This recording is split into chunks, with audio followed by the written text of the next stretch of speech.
I just want to say thank you. And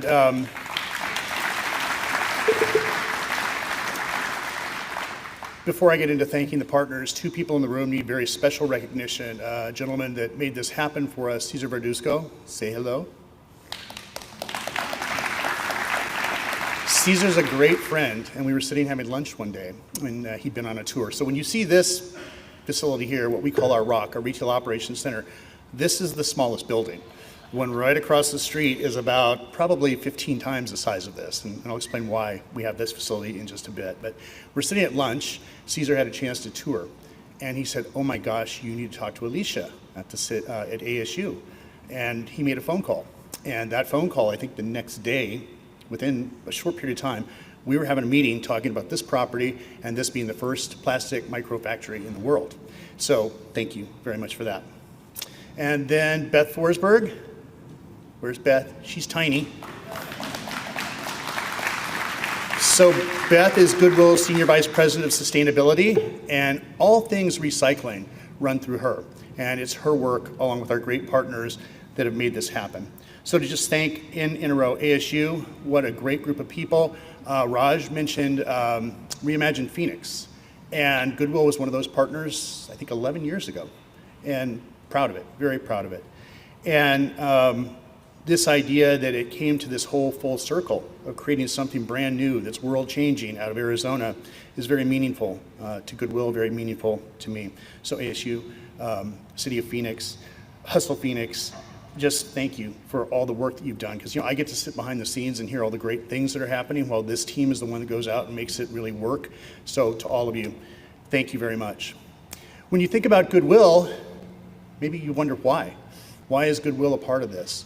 And so as you drove in today, you saw this facility that's about 400,000 square feet. You saw all those trailers, hundreds of trailers. What you don't see inside is a trash hauling company that's owned by Goodwill.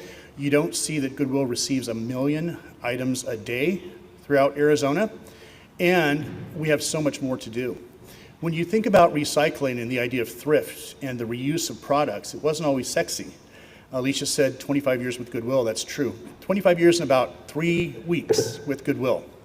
But I've been doing this since I was 18 years old, so that's a lot more than 25 years. And I've seen it transform. If you think about what happens today, you heard the number that only about 14% of plastics are recycled. That goes through the entire solid waste stream. Clothing today, only 15% of it ever makes it into a reuse facility. 85% still goes in landfill. We have to do a better job of this, and this is the start to it. This facility at some point would like to house the plastics recycling. We'd like to see textile recycling. We'd like to see a circular idea around aluminums. And we'd like for Goodwill to be the place where you bring it all. Bring it all to us. And sitting with Alicia and talking to her, the idea, she said, we need you. Not for the facility, but when you get 1 million items a day donated, there's lots of feedstock to make something like this work, and that's the process of it. I was at a solid waste convention about probably 10 years ago, and I was speaking to the group, and the question was, why is Goodwill here? And so I asked, and these are large waste haulers, large recycling facilities from all over the United States. And I asked, how long have you been in business? And I raise your hand for 20 years, and most of the group raised their hands. And then 40 years, and a few less hands went up. And I got to like 80 years, and nobody's hand went up. Goodwill's been recycling for 122 years. We are the original recycler. We are the place that has innovated in ways that people don't think of innovation. And we do it all to help this community. So what you see behind us, this isn't just a way to help the environment. This is a way to give people jobs. This is a way to educate people on a brand new up-and-coming skill set. This is a way to generate revenue. And you heard Alicia mention that we're approaching 350 million. That makes us one of the largest not-for-profits in the world right here in Phoenix. We only generate that revenue to serve people. So what that means is when you bring your donations in, when you support a recycling center like this, you allow us to provide, last year, 500,000 free services to the people of Arizona. You did that by cleaning out your closets. But as I said, there's so much work to be done. When you think about recycling and the numbers I gave you about which actually still hits the landfill, it's a bigger issue than that. It's going to become a much bigger issue than that. because there was just a Harvard Business Review article that said the average American has 4,517 pounds of reusable goods in their household. That equals out to something like 579 billion pounds of stuff that's going to hit this stream. It's either going to hit through thrift stores, it's going to hit through recycling facilities, it's going to move overseas, or it's going to hit landfill. What we need to do is figure out how to reuse those products. Now, that's not going to be popular. You're not going to have cotton companies, you're not going to have oil companies where these garments and things like that come from that don't like their idea of their inventories being hurt, but to save the environment, it's what we have to do. Think about that number, 579 billion pounds of goods that will hit this stream at some point in the next 20 years.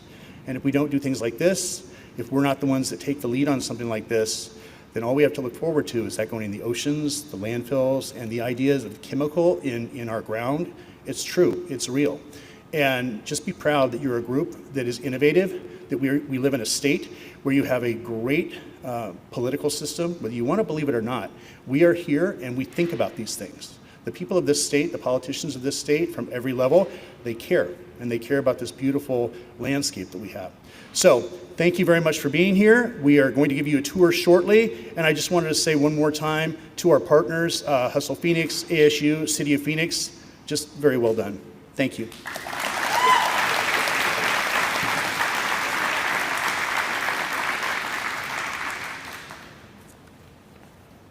So this ends the first part of the program. I want to thank everybody for coming out and joining us.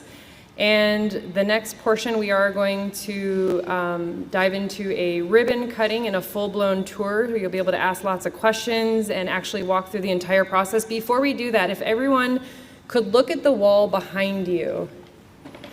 Do you see those stacks of plastic totes? Probably about 100 feet long, and they're probably another 20, 30 feet wide. Those are all plastic feedstock that Goodwill has been collecting for the microfactory. How long do you think it took to collect that amount of material? Someone said 1 year. 1 day. 4 weeks.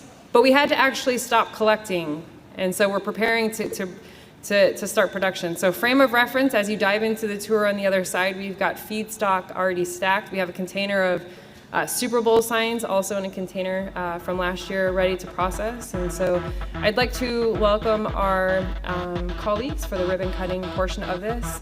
Mayor Kate Gallego, Councilwoman Ansari, Tim O'Neill, and Chris Waddell, please come up to the podium.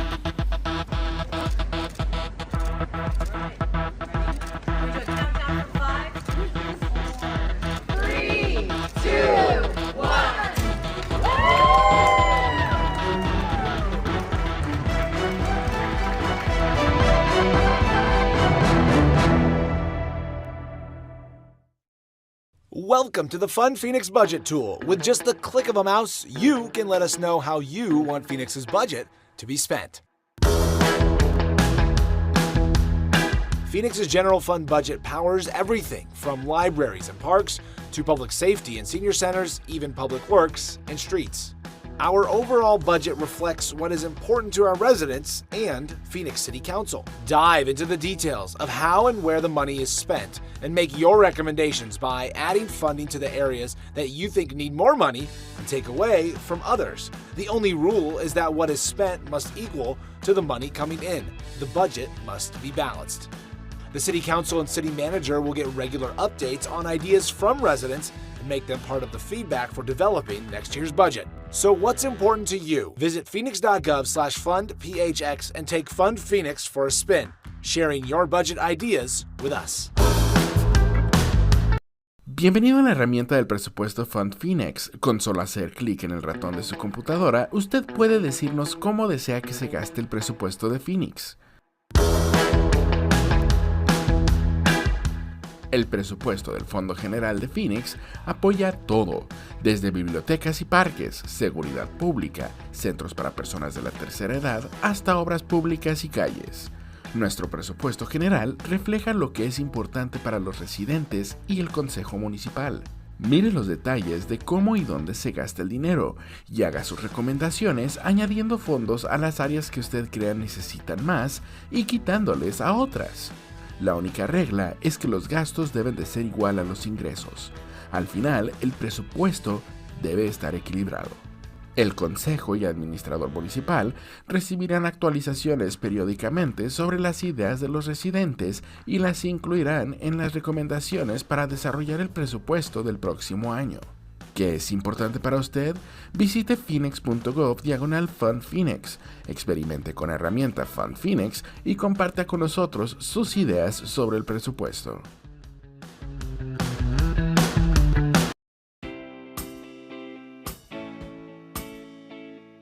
One of the first newspapers in the state published by African Americans was the Phoenix Tribune. It was started during World War I. It had support from the Arizona Republican, the antecedent to the Arizona Republic, the largest newspaper in Arizona.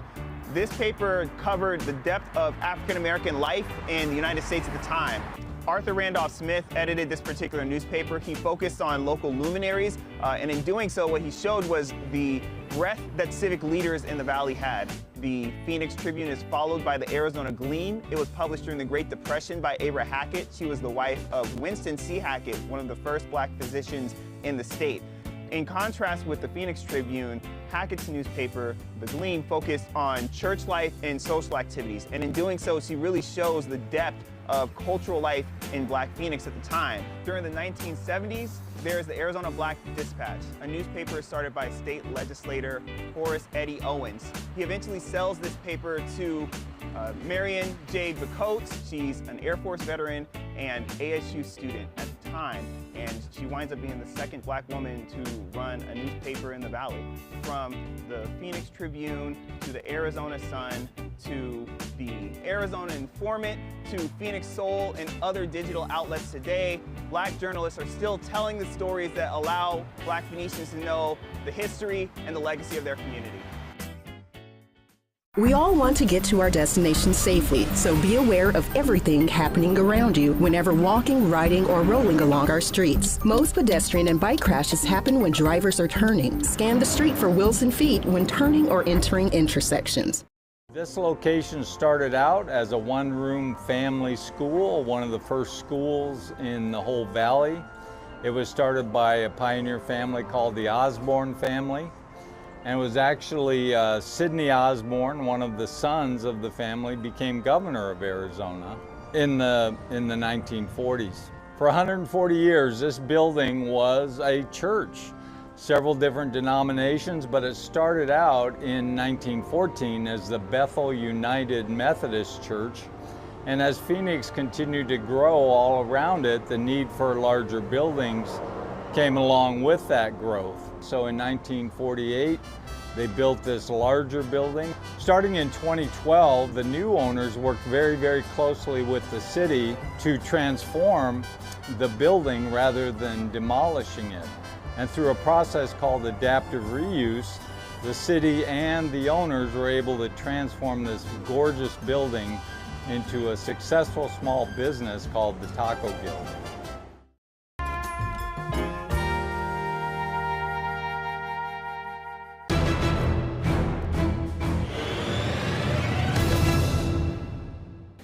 I want to thank everybody for coming here this morning to celebrate this monumentous event.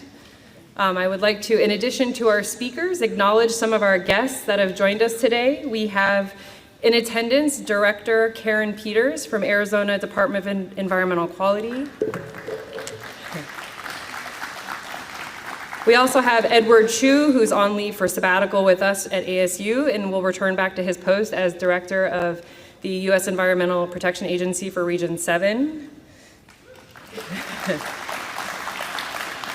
Chris Mackey, Director of Community Economic Development, City of Phoenix. Felipe Moreno, Director of Public Works at City of Phoenix. Sherry Collins, Director of Solid Waste, City of Mesa. And Councilwoman Solange Whitehead from City of Scottsdale.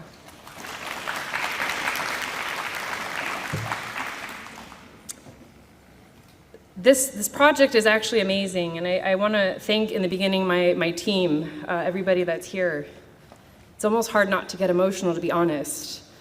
Our team's been working on this for the last 10 years in the space of circular economy. It started with a partnership with the city of Phoenix in circular economy.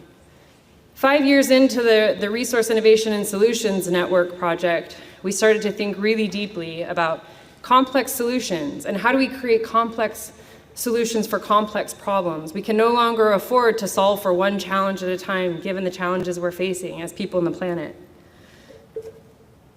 We started looking at understanding the social, economic, and environmental components of different challenges. Our plastics microfactory research, when it started 5 years ago, my colleague Raj Butch and Bill Campbell spent endless hours whiteboarding, interviewing, workshopping with partners around the US and the world.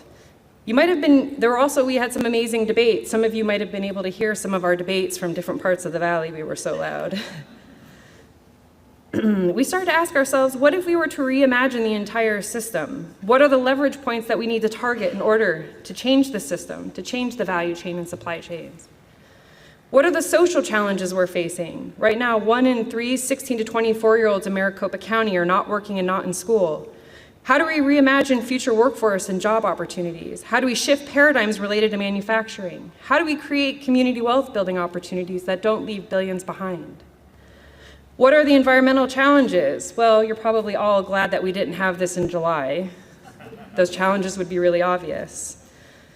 Some of the contributors for the environmental challenges are related to greenhouse gas emissions. Global supply chains and logistics account for almost 10% of greenhouse gas emissions.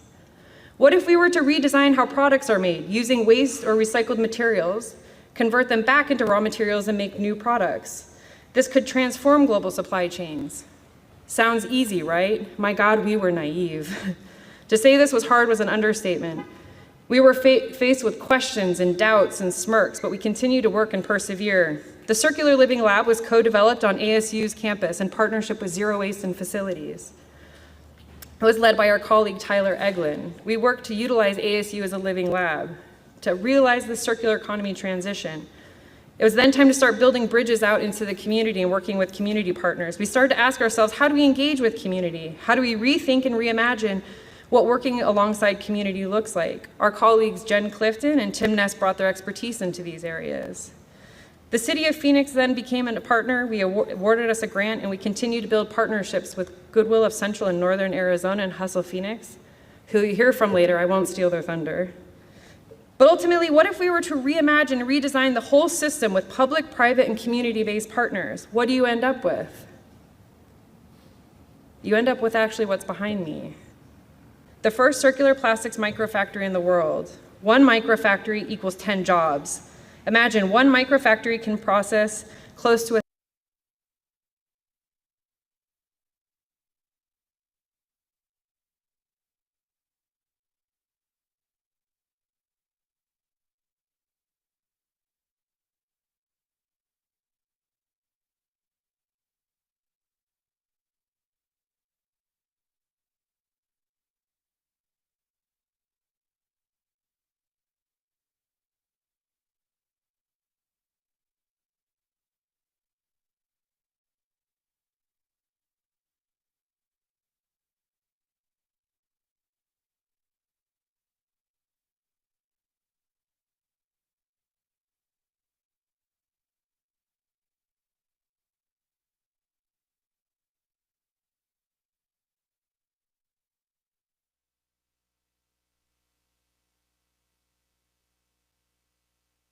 Good morning and welcome to the Public Safety and Justice Subcommittee meeting on Wednesday, March 6, 2024. I'm going to call the meeting to order. And I'd like to invite our city attorney, Jennifer Vega, to explain public comments. Madam Chair and committee members, during citizen comment, members of the public may address the subcommittee for up to 3 minutes on issues of interest or concern to them. The Arizona Open Meetings Law permits the subcommittee members to listen to the comments but prohibits members from discussing or acting on the matters presented. Members of the public may speak up to 2 minutes to comment on agenda items to be discussed. Comments must be related to the agenda item and the action being considered by the subcommittee. The City Council and staff cannot discuss or comment on matters related to pending investigations, claims, or litigation. Thank you. Thank you so much. And now I'd like to take a moment to have our interpreter, Elsa Duarte, introduce herself. Good morning. Thank you, Madam Chair. Hello, my name is Elsie Duarte. I will be servicing as Spanish interpreter for today's Public Safety and Justice Subcommittee session. I will now take a moment to introduce myself to our Spanish-speaking audience and review some guidelines. Buenos días, bienvenidos a la sesión de la Subcomisión de la Seguridad Pública y Justicia. Mi nombre es Elsie Duarte y estaré sirviéndoles hoy como intérprete a nuestra audiencia de habla hispana. Deseamos pedirles antemano, si va a dar un comentario público, por favor hable despacio, con claridad y evite tener distracciones de fondo. Finalmente, pause después de cada una o dos oraciones para poder interpretar lo que esté diciendo de la manera más completa posible. Gracias. Thank you, Madam Chair. Thank you so much.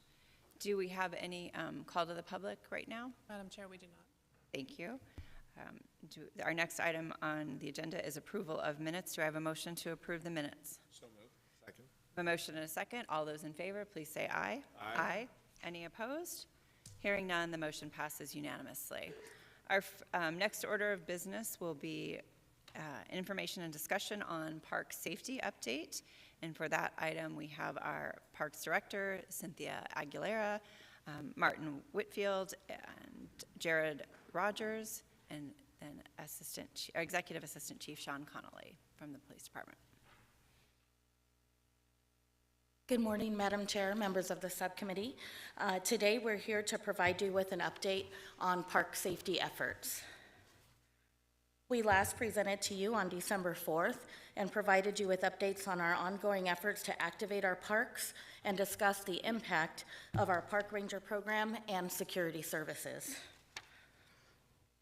During the December 4th meeting, you asked us to return with additional information related to the police department's trespass authority on park property. You also asked for additional information related to our park rangers and what type of coverage they're able to provide with our current staffing levels and what might be an ideal staffing level for them. Lastly, you also asked us to look at the impact of security services and specifically conduct research into each of the 4 security providers that are now available to us on the citywide contract and to identify key differences to ensure we are using the best provider possible. Again, during that meeting, the question arose as to whether or not police officers can trespass individuals on park property without the consent of a parks employee. The answer to this question is yes, and with me today is Executive Assistant Police Chief Sean Connolly, who will be sharing information on the police department's efforts related to trespassing on park property. Yes, Councilman Waring. So, Madam Chair, Cynthia, so how is that even a source of confusion? Madam Chair, members of the subcommittee, Councilman Waring, I think it was more of what the practice had been, and what Chief Connolly will discuss with you is the fact that PD has already been doing a significant amount of trespassing on park property, particularly or especially after hours. But during the daytime, there were some procedures in place where there would be circumstances where an officer may reach out to a park ranger just to get information about whether or not they've been trespassed, if we know the individual. And so I think his presentation will help go through some of that. Yeah, Madam Chair, members of the subcommittee, good morning. I think before I start, I just want to make sure, as you see some of the data, and I'm going to share some more data with you, how proud and grateful we should be of the work of the men and women of the Parks Department and the Police Department as they provide service to 186 parks. So let me get into a little bit of the data that supports some of the conversation. As you heard from Cynthia, we can and do enforce trespassing in parks. I think, Councilman Waring, to your question a little bit, you know, there was a city code section related to the granting of authority to the Parks Department that we navigated and we've always respected. There was a subsequent letter that was sent by the Parks Department to the chief granting us that trespass to just clear up that legal side of that. So I'm really comfortable moving forward in our ability to be proactive in the parks even more than we already are. What you see before you in this slide is the calls for service that occurred in the parks over a 6-month period stemming from June to the end of January. And it's broken down by district on on the left. And what you see roughly is just under 5,000 calls for service scattered throughout those 186 parks. And I think when you look at the breakdown between during hours and after hours, as we strategically allocate and look to fight crime proactively, you would see that during hours, there's a lot more calls for service, which makes a lot of sense. So that is the breakdown of the calls for service. When you start Chief, to look at the arrests, Chief, excuse me, I apologize. Councilman Waring has a question for you. So to this, and the breakdown during hours and after hours, so during the hours, I could see arguments at a softball game, you know, somebody's smoking and they don't stop, and it's right by your kid's party. I could see those calls for service. I mean, after hours, is that park rangers or our private security calling for help? Because, I mean, there's nobody theoretically supposed to be in the parks. I mean, I assume you're defining after hours as when the parks are closed. I guess that's an assumption. Madam Chair, Councilman Waring, yes. So, like, what do those after-hours calls look like? Madam Chair, Councilman Waring, and members of the subcommittee, I think it's not one spoke in that wheel. I think it's coming from multiple. I think there are times those calls for service could be a park ranger calling us. The majority of that is going to be from community. And that is community calling us about a calls for service. It goes through our communication center, and then it's dispatched to us. My instinct would say that a very few of those would be a park ranger calling in a call to 911. Obviously, we have pride in our communications. We have the ability to get on the same radio and talk to each other in real time. So the answer to your question is, these are calls for service from community. Madam Chair, I guess, and I'm sorry, Chief, I'm sure it's my fault for being confused, but I mean, anybody who's in the park calling for service after hours is also not supposed to be there and is also trespassing. Like, what kind of activities are going on in our parks? Unless you're saying it's like neighbors who live by parks and are calling. Madam Chair, and I members. suppose that could be, is that, those Yeah, are Councilman Waring, I think, yeah, you may be, it is not people in the parks calling on themselves or calling on people in the parks. Okay. It's surrounding community, okay, all right. Especially when you look at some of the parks where we do, and you're gonna see in this other slide, where we have a lot of crime and disorder, people are very engaged. They care tremendously about their parks. And so those bordering communities that surround parks, that is where the majority of these calls are coming from. And I would say that after hours, that's somebody in their home or looking across the street at a park calling in a call for service, or somebody driving by. And just looking at the data at the bottom, so this isn't a full year, this is 8 months of calls. Correct. This is from June 01 of 23 to January 31st of 24. Yeah, so it's a small snapshot, and I think the big takeaway for us should be that there is volume. It's great to see community is not being indifferent. I think that's a really problematic thing for us in crime fighting, is when community becomes indifferent and we're not getting calls. So we appreciate immensely the calls that are coming in. And then additionally, what you see in that other slide is the arrest, booking, and CLDs. Just under 500 arrests and bookings in these parks related to a litany of different things. And so I would say as we move into this next slide, I know there's this discussion rooted. Go ahead, Councilman. Sorry, so on that last slide, about 1/4 of the after-hours calls resulted in a booking, but I think only, 1/16 of the during-hours calls resulted in bookings. I guess just as a non-police officer, if I just look at this, I'm assuming that the after-hours behavior, on average, is worse because it resulted in arrests as opposed to the daytime behavior, which might be arguments that escalated and then you guys didn't wind up making arrests. Everybody cooled off or whatever the situation was. Am I wrong about that? Because it seems like a good chunk of the after-hours calls result in an arrest. Councilman Waring, members of the subcommittee, Madam Chair. I think your assessment of the data is fair. There's a lot more complexity in that. I think when we look at the almost 2 million calls that come in, and then that which is dispatched around 650,000, if you were to take that same block, we do see higher rates of volume in the second shift and third shift, which would be considered after hours. I think we also see more arrests. I would caution all of us to say that every calls for service should have some sort of an analytical connection to an arrest. If we did that, we would be having thousands and thousands and thousands of more bookings than we have for every calls for service, but your assessment's fair. And then all 1,035 people, well, I guess there wasn't necessarily I guess there must be after-hours calls for service where you show up and you don't find anybody. Correct, and I think Okay, that, so it's not necessarily every one of those is a person. Madam Chair, members of the subcommittee, Councilman. Okay, thanks. Chief, could you just, for folks, explain what a CLD is? Yeah, that's a citation in lieu of detention. And so there's a lot of advantages to that at times related to efficiency and just what's the right thing to do at that moment. We pride in having some discretion in our abilities and dispensing of the law. And so that's just writing somebody a ticket. And typically that can be for a whole host of things, but it's misdemeanor crimes. It can be an assault. There are times when we would CLD for an assault when it's very minor. And then they are summoned to court, and they're seen in court at a later date.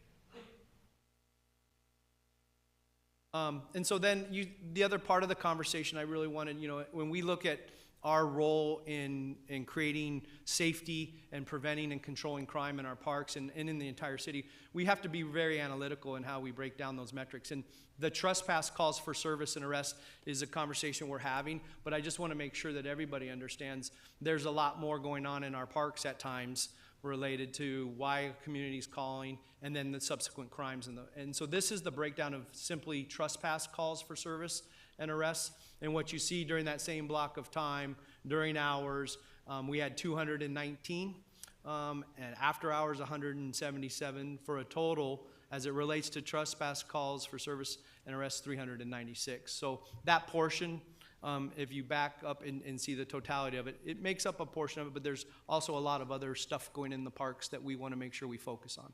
Hi, Madam Chair, sorry. 237 arrests, it just seems like every one of those should have been trespassing because they had no business being there, unless you're saying you're arresting city employees, which I doubt. So why wouldn't the 237 after-hour bookings, why is there only 177 trespass? Madam Chair, members of the subcommittee, and Councilman, I think it's not. I think when you look at it and say, hey, every one of those should be a trespass, I don't agree with that. I think what could happen, and here's a situation, is there's two people fighting in a park. We get a call for service. It results in an assaults arrest. That doesn't necessarily mean they were trespassed to meet the criteria of the law prior to that assault. What then happens is you will now get a trespass as part of, hey, you two were in the park fighting. You're going to jail for the assault. We're also going to trespass you and then enter it into the log. And that's another part of the conversation.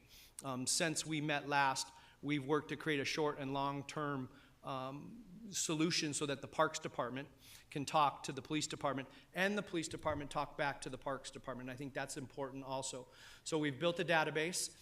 There's a digital conduit that has now been built in addition to the radio, just being able to be out in the parks together and talk to each other, where we can see the parks trespass log, and it gives the details on when the individual, a picture, when the individual was trespassed, and that then gives us the authority for some of the criteria related to the law. There are some processes we need to continue to sharpen and work on that we're going to enhance, and then there's a training component and a socialization component for our members within especially the patrol division. The other part of it is we want to also build something that allows us to talk to the parks. And so in a very short time, we will have had these built, and I think you'll see a streamlining and an increased capacity to do even more trespassing on the back end of other calls, or proactively when we know somebody's already been trespassed in a park. Madam Chair, can we go back? Can we go back to the part where I was wrong about everybody should be trespassed, but then it sounded like somewhere, I'm sure it's my lack of, I guess, focus, you lost me there. So I'm fighting in the park. Shouldn't be, even if I was just walking through the park, there are big signs saying park closed at 10 o'clock or whatever. I'm not supposed to be there. Now I'm also adding in this fighting component. But both of us are trespassing. What are we doing there? We're not supposed to, if they broke into this building and they were fighting, wouldn't they be charged with breaking and entering and trespassing? And I guess if not, why not? So trying to disincentivize this kind of behavior, making it more of a pain for them is one way to do that.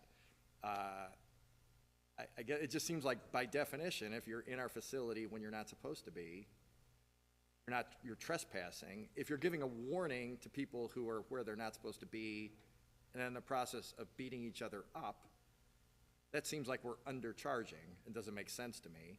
But I'm not a lawyer. Maybe you can explain.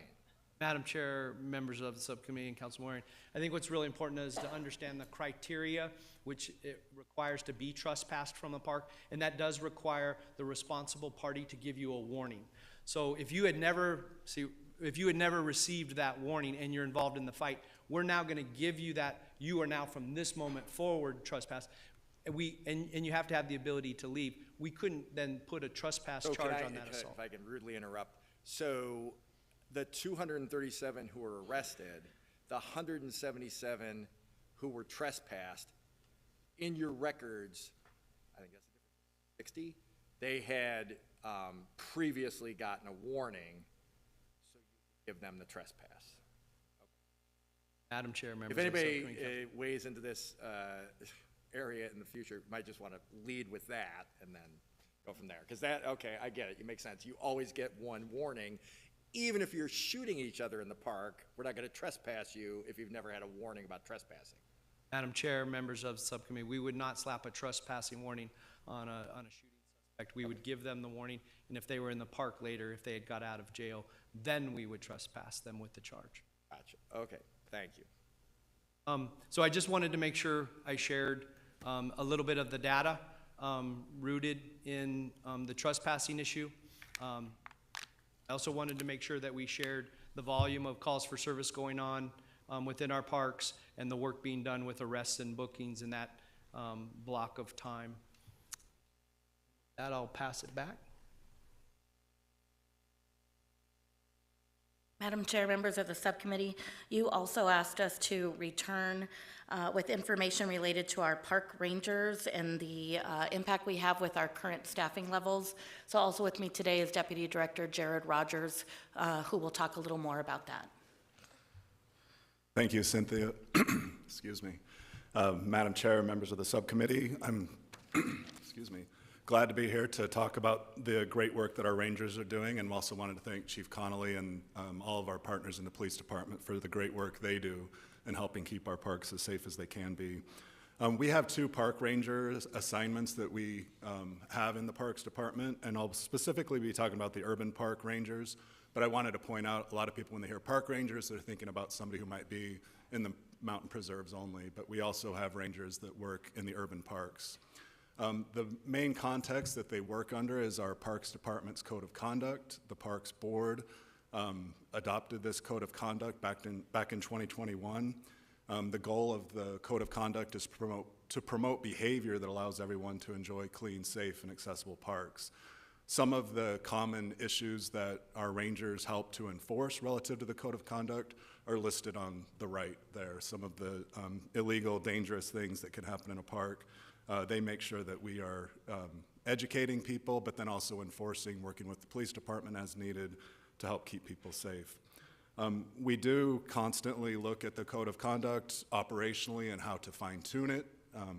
We've had many great conversations recently with the police department, including ways to potentially have our trespasses have more duration behind them based on certain illegal behaviors, such as drug use or paraphernalia.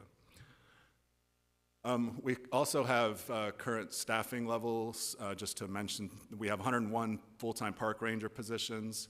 59 of those are in our preserves, and then 42 of those are full-time rangers on the urban team. When fully staffed, that means we have 42 rangers working in our urban parks to patrol our 186 parks. Currently, we have 13 total vacancies. 10 of those are on the urban team. And we have a constant recruitment effort going. We have one effort open right now, and I'm pleased to say that we've had over 180 applicants for those 13 current vacancies, and we hope to have those filled in coming weeks. As I mentioned before, we have 42 rangers, and we divide their work out over the course of a week, as shown on this slide. We have a first and second and third shifts on Sunday through Wednesday, and that means each one of those shifts have 7 rangers that are patrolling our 186 parks. They ride in two for safety reasons, so that means typically we have 3 teams of rangers out in the field patrolling. On Wednesdays, when we have overlap, we are able to do more concerted efforts, partners with other agencies or other departments, including the Office of Homeless Solutions. Our park rangers, since September 11 is when we had our 3rd shift come on in 2023. This is a data point that helps us understand adding that 3rd shift in now with a full complement of 3 shifts. When fully staffed, we'll be able to do even more than this, but with our current staffing levels, the average number of unique park visits per month by our team was 185.2. Each month, they were able to get to 185 of our 186. And each day, this would be, they went to 51 and a half parks each specific individual day. They might have visited one park 10 times. Most of those parks they likely would have visited just once, but this is just gives an idea and a glimpse of, with the current coverage of rangers that we have, how many parks we can get to on a given day and in a given month. Our 3rd shift, as I mentioned before, began in September of 2023. We've noticed a significant impact with having them there overnight. We've noticed definite improvement in morning park cleanliness as our maintenance crews get in there in the morning.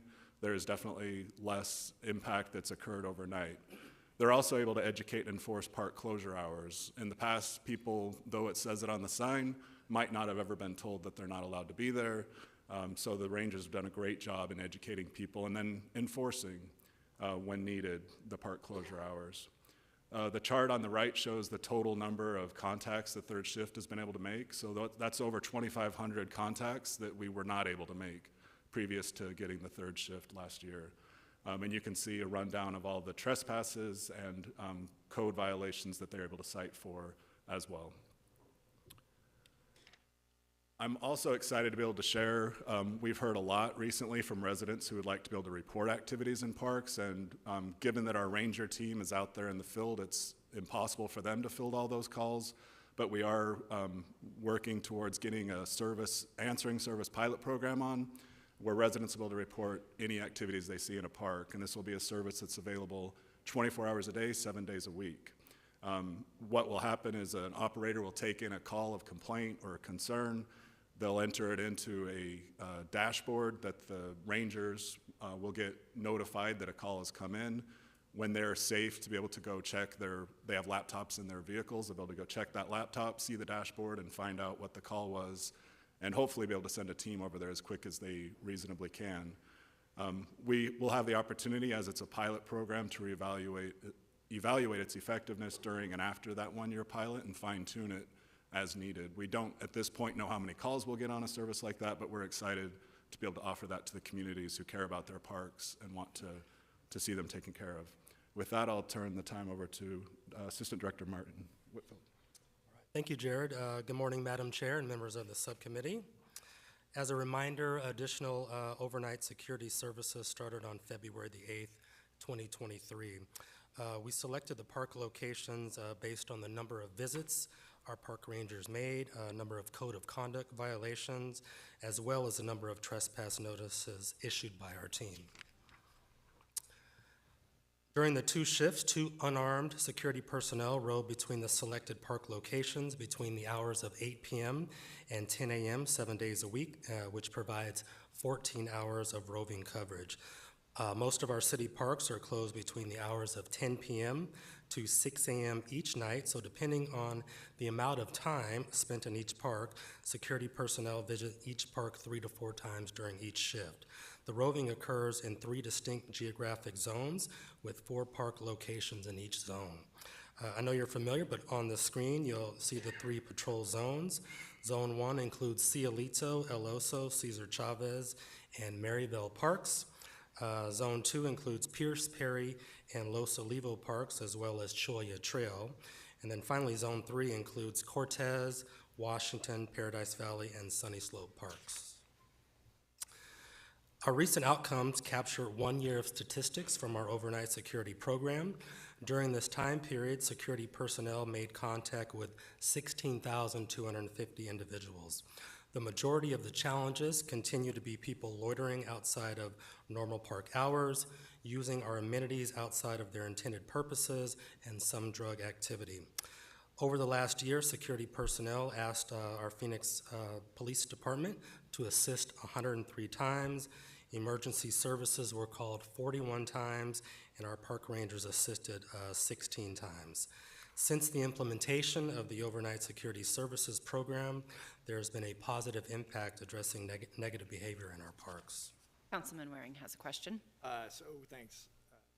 So Cynthia, when this program was first instituted, you had talked specifically, unless you're going to get later, that there was a significant drop-off in our cleaning bills, picking up trash and cleaning up vandalism, because people in parks after hours were leaving their trash all around and committing acts of vandalism, which of course taxpayers have to pay for to clean up.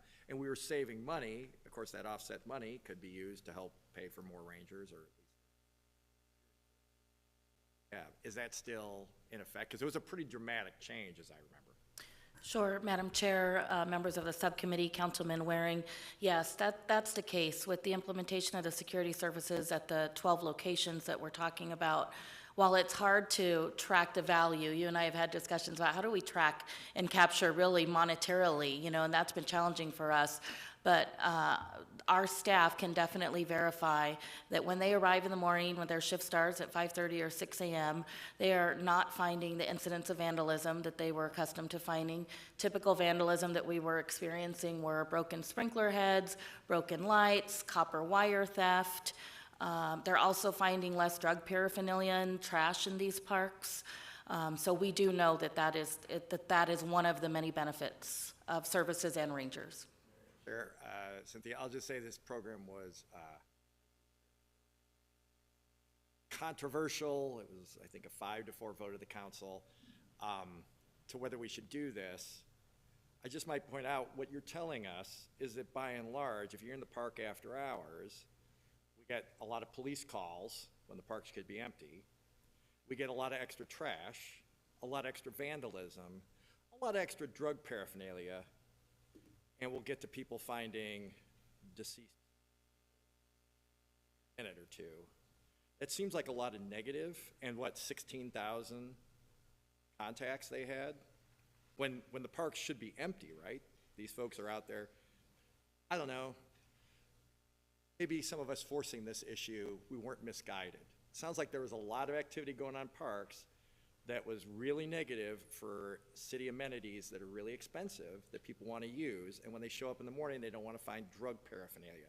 Because I think probably we've all had a lot of reports about kids almost stepping on needles and so forth. So I'm glad we instituted this program, and we should be doing more of it. Councilman Waring. Okay, thank you, Madam Chair. With the recent implementation of the new citywide security contract, you asked our team to research the 4 different providers and identify key contract differences. 4 key differences we identified are in the usage of body-worn cameras, personnel training, data reporting abilities, and costs. Wyndham Security Strategies included the option to implement body-worn cameras as part of their executed contract, while the 3 other providers do provide body-worn cameras at an option at an additional cost. Each security personnel is required by state statute to undergo a minimum of 8 hours of training for unarmed guards. All personnel from the 4 providers meet or surpass this requirement. Based on the information provided by Wyndham Security Strategies, that company has the highest number of mandated minimum hours of training at 44. All 4 providers utilize a cloud-based software for their data reporting. Allied Universal utilizes their own proprietary application, and each provider did note the ability to provide real-time reporting through their dashboard. The rates and structures differ between providers and include hourly wages for security personnel and vehicle charges. Based on the contracts, Superior Protection Services is the most costly option, while Wyndham Security Strategies would be the least and most cost-effective option. With that, I'll turn the presentation back over to Cynthia. Madam Chair, members of the subcommittee, as far as next steps, the department will continue to, with the implementation of multiple strategies to enhance park safety efforts. This includes our ongoing efforts to activate our parks, outreach, education, and enforcement by park rangers and security services, and the use of temporary security cameras in select parks with the greatest need. We didn't touch on that in our presentation, but we do have some temporary cameras that are solar powered that we are piloting in a couple of our parks right now that have 24/7 monitoring. We have also started the process to transition our security services from surveillance security to Wyndham strategies based on the findings of the research we've conducted. We will also be reviewing current trespass thresholds to determine where changes are needed. That gets to some of the conversations I know I've had with some of you as far as wanting to see a greater level of enforcement. I know that came up earlier in the meeting where we're working with police to determine is a 60-day trespass enough for something, or if it's related to drug activity and certain crimes, should that be an automatic year? And those are conversations that we're already starting with the police department. We will also continue our work with the police department, as you heard Chief Connolly mention, to make sure that we have a seamless system in place to share trespass information, which will be critical. And then also, through our master plan process, we'll have a lot of opportunity to continue to engage with the public and get their feedback on ideas they have to help make our parks safer. And also, we've selected a handful of parks to be assessed in terms of crime prevention through environmental design principles. And so again, we recognize it's not just a one strategy that's going to help us maintain parks in a safe manner, but definitely multiple efforts, and that's our goal. And that concludes our presentation. We'd be happy to answer any questions. Councilman Waring.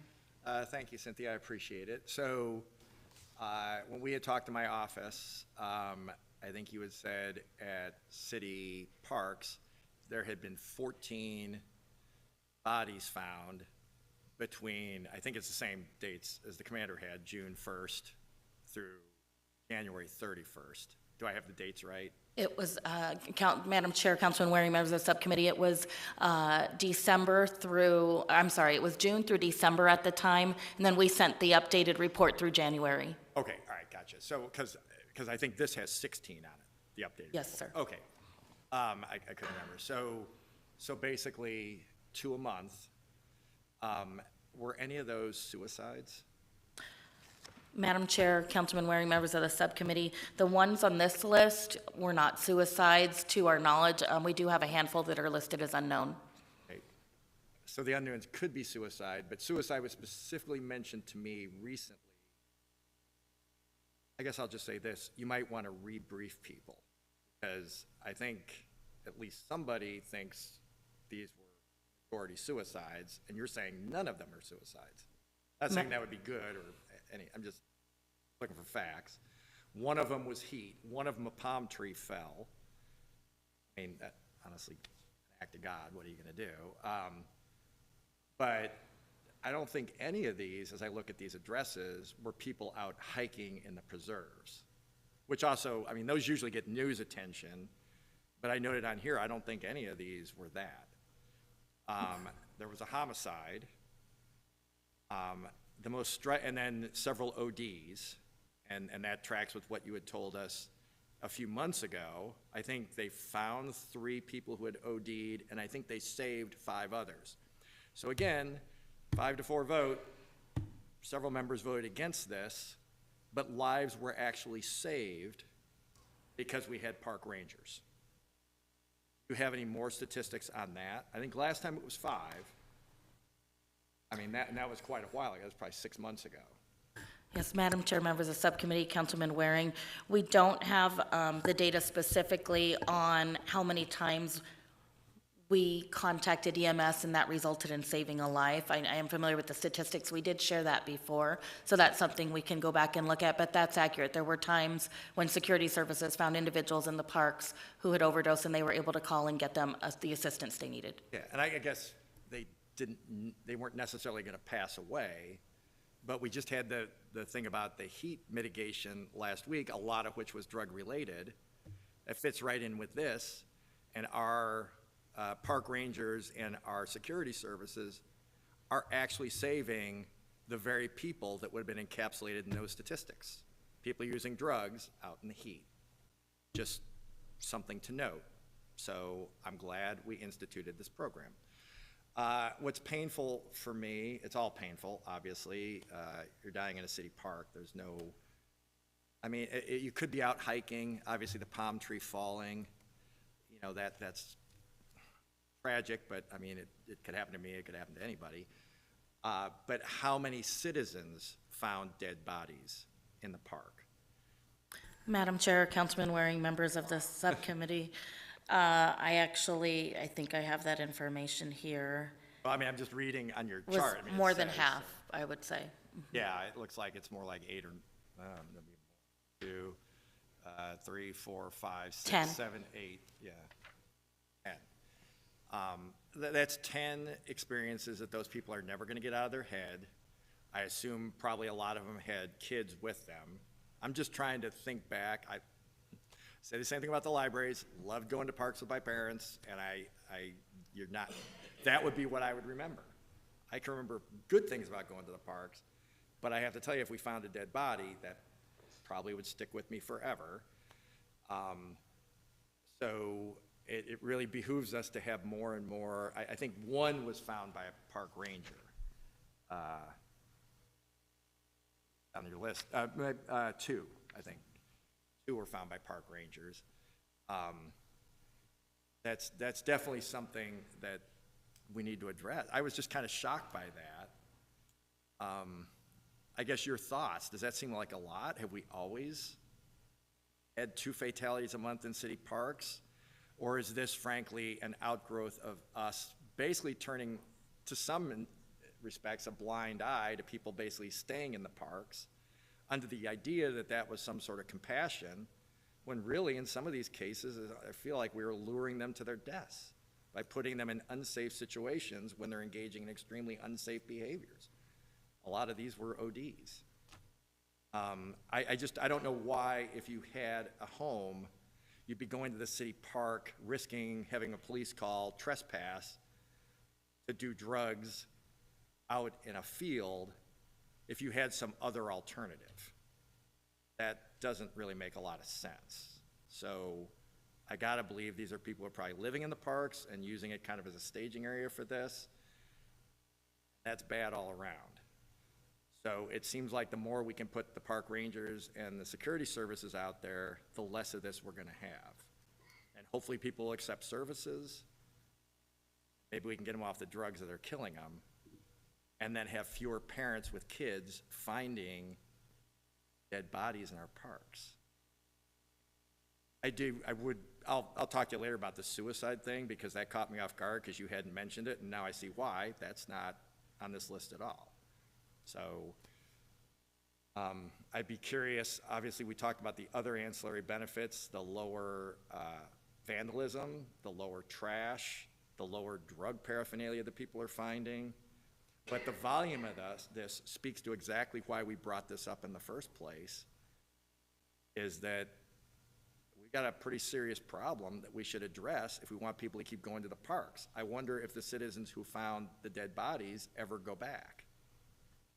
Maybe they do, I don't know, but that's gonna be a psychological barrier, I would think, particularly if young children were involved, which I'm gonna guess is certainly some of these. I'll stop there, Madam Chair. I might have something more later. Thank you, Councilman. Councilman Robinson. Thank you, Madam Chair. My question is on some of the trespassing questions and issues, some of the things surrounding trespassing issues that came up earlier I'd like to ask, so I guess it's for Chief Connolly. Just for clarification purposes, if we get a call of someone who's trespassing in a park and the officers go out there and someone's engaged in some type of other criminal behavior besides trespassing, they would be arrested, not necessarily charged with the trespassing, correct? Madam Chair, members of the subcommittee. It's what's important for folks to understand, and my experience in teaching criminal law, and I did that for a very long time to police officers, is that a lot of times you're going to charge the higher crime, and everything else is going to be basically described within the police report and I guess I'm making a statement more than anything else, not necessarily a question for you, Sean, but everything else is delineated within the police report, so it's there. If there's the opportunity to charge, the prosecutor will make that decision, correct? Madam Chair, members of the subcommittee, Councilman Robinson, correct. And the last thing I'll hit on, and I understand exactly where Councilman Waring is coming from with regard to people finding a dead body in the park. I don't want us to think that this is something that's fairly new. You know, I'll age myself. I started in patrol in somewhere in the 80s. 1980. I was going to guess 79. Well, real close to it, real close to it. And so I spent the first 15, 16 years of my career in patrol as an officer, sergeant, and a lieutenant. With regularity, the unfortunate thing is we do find bodies in the park, whether it's suicide or something else. That's something that has always gone on. If it's a suicide, and I'm not saying, obviously I don't know the numbers in this particular case, experience told us that people always wanted to go someplace that they felt serene, comfortable, and things like that. So parks were a natural attraction of folks for things like that. And otherwise, other things occurred in parks. So my experience over the years has always shown that those types of things occurred all the time. And looking at what we have done in recent years, and I think over time, you know, we've always responded to the concerns of the community. And I'm glad, as Councilman Waring said, I'm glad we have the Parks Rangers program. I wish we had more. I wish we had money for more, because I think it would make everything all the better. But we have what we have. But I just want to make sure folks do understand that these things do happen in our communities. So that having been said, thank you very much, Madam. Thank you, Councilman Robinson. Councilwoman Guardado. Thank you, Mayor. Yes, I want to thank staff. Just want to thank you guys for all of your hard work. I know as we implemented the third shift for our park rangers, you guys worked very swiftly. We were able to hire people. I think, I know there are some departments that pride themselves that they are the fastest to be able to hire people, but I definitely think that you guys broke that record with the urgency that you guys put into implementing the third shift. Anything that we can do to help fill some of those vacancies, if you can send information to my office so that we can put it on our monthly newsletter. And when we're out there and we know that there's people always looking for jobs, I know that there's people that rather work a night shift than work a day shift. If you can send that over to us, that would be great as well. And then, Chief, I had a question for you as well.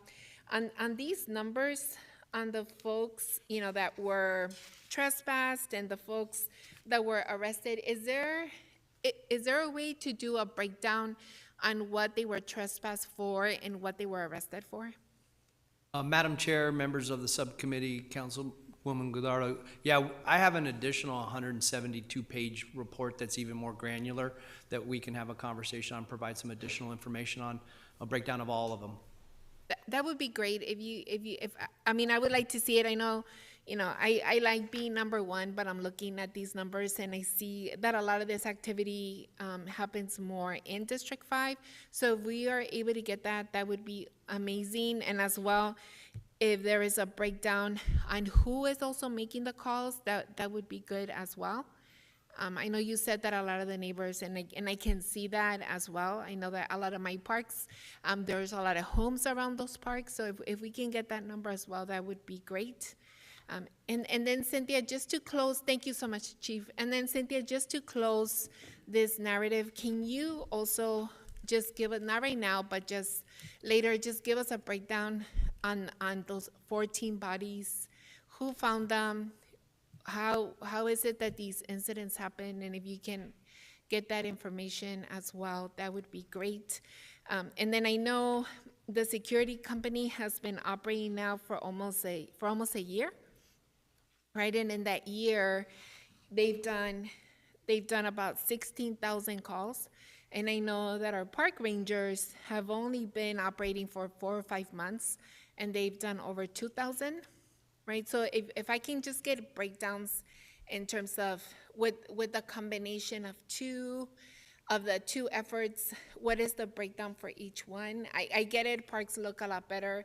Like, I'm very excited to hear that, but I also would like to see what the impact has been from our park rangers, our overnight park rangers. It seems that they've been doing a lot of great work, and I'm assuming if we had more park rangers, I couldn't agree more with the council member that if we had more, I'm sure we would be doing a lot more, and we'd be able to trespass and do a lot of good things. So if we can get if I can get those numbers, that would be great. And again, thank you for everything that you guys do and how you guys work diligently. Also, if you guys need any help when it comes to the hotline number that we're putting together, I know that people are very happy to hear that that's coming online. Anything that we can do to be helpful with that, please also let my office know. And again, thank you guys for your hard work. Councilman Waring has one more question. Yeah, thank you, Madam Chair. So, Cynthia, when you were in my office, so the numbers might be different, and I can't find the sheet that you gave me. You had police calls that were generated by citizens versus police calls where the police went there for some reason. Do you remember that? So, in that context, hopefully this makes sense to the commander. I think I asked you at the time, what would make the parks are big, right? And so a lot of it you can't see from major streets. You're not necessarily gonna see somebody in the park. Like, I think it was, Cynthia, maybe 900 or something is a number I remember of self-generated, police-generated themselves calls. Like, Commander, do you know what that, or Chief, sorry, do you know what that looks like? Like, what would cause an officer to suddenly go to one of our parks? Is that firecrackers, gunshots? I'm trying to get a grasp. It seemed like a lot of times they were doing that, and I'm just curious what they're finding when they do. What prompts that? Yeah, Madam Chair, members of the subcommittee, Councilman Waring, that's a fantastic question. And I think at the root of that is the strategic plan with which we try to fight crime and reduce crime and control crime in the city. And so there are times, as we saw a reduction in the amount of calls dispatched last year that we're very proud of, we also saw an elevation in the amount of proactive on-view policing that the officers were able to do. So in those moments, if you and I were riding in a 2-officer car and we had our beat, and in our beat is Cortez Park, and we don't have a call to go to at that moment in time, as part of an operational plan from that lieutenant, that sergeant, and that commander in that precinct, we are directing resources into the most violent areas, the most violent people, and that can land us in parks sometimes where they would proactively be working their parks and getting to know the people in their parks and being present.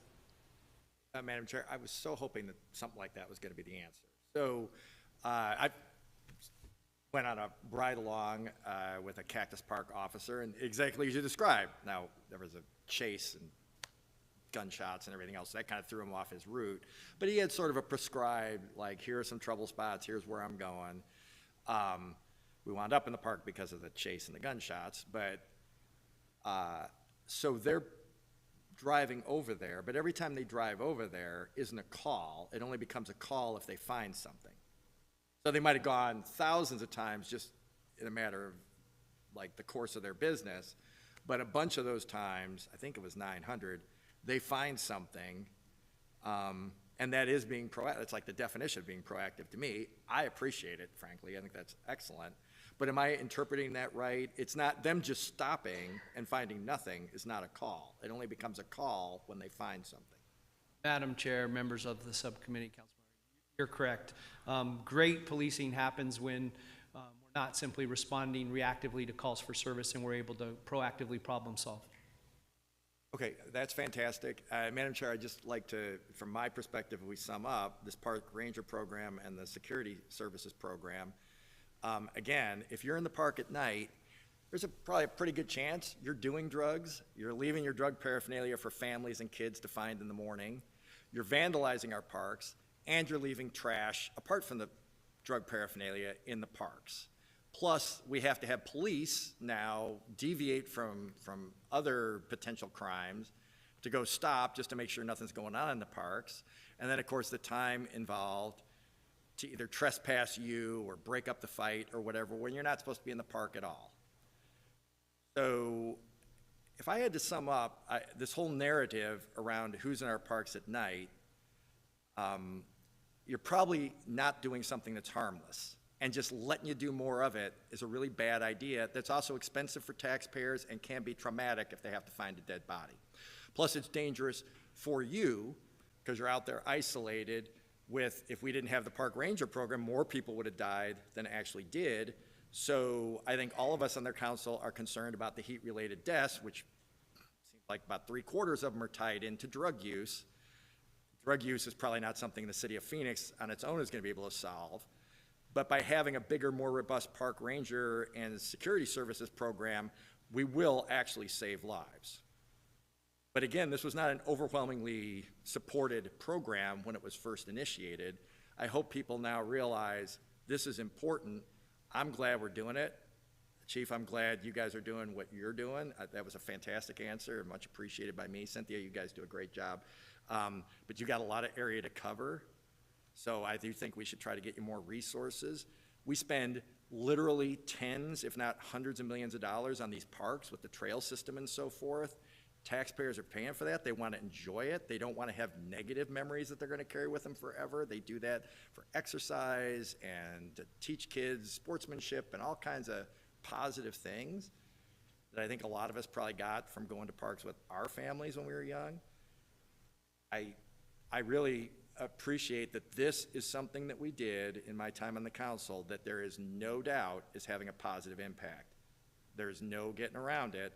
It's absolutely a positive. We just need to find a way to do more of it. But for those who would say it's mean to kick people out of the parks, they're just sleeping there, they're not causing any problems, no. We heard a lot of evidence today they're causing a lot of problems for themselves and frankly all the rest of us. And it costs us a lot of time, effort, and money to clean up the mess. And this is helping mitigate that. We just need to do more. Thank you, Madam Chair. Thank you, Councilman Waring. I just have a few follow-up questions. Jared, you talked about the shift overlay and how Wednesday is our overlapping day. Can you tell me why it is Wednesday? Yeah, excuse me, Councilwoman. That's just the way our shifts are built. The first half of the week, they work 4 10s. Our rangers, they work 4 days, 10 hours a week. So the week is broken up Sunday through Wednesday, so each shift gets to work 1 weekend day, Sunday through Wednesday. The second half of the week works Wednesday through Saturday, so they get the Saturday weekend day. Wednesday is the day those groups of 4 days overlap. Okay, thank you for that.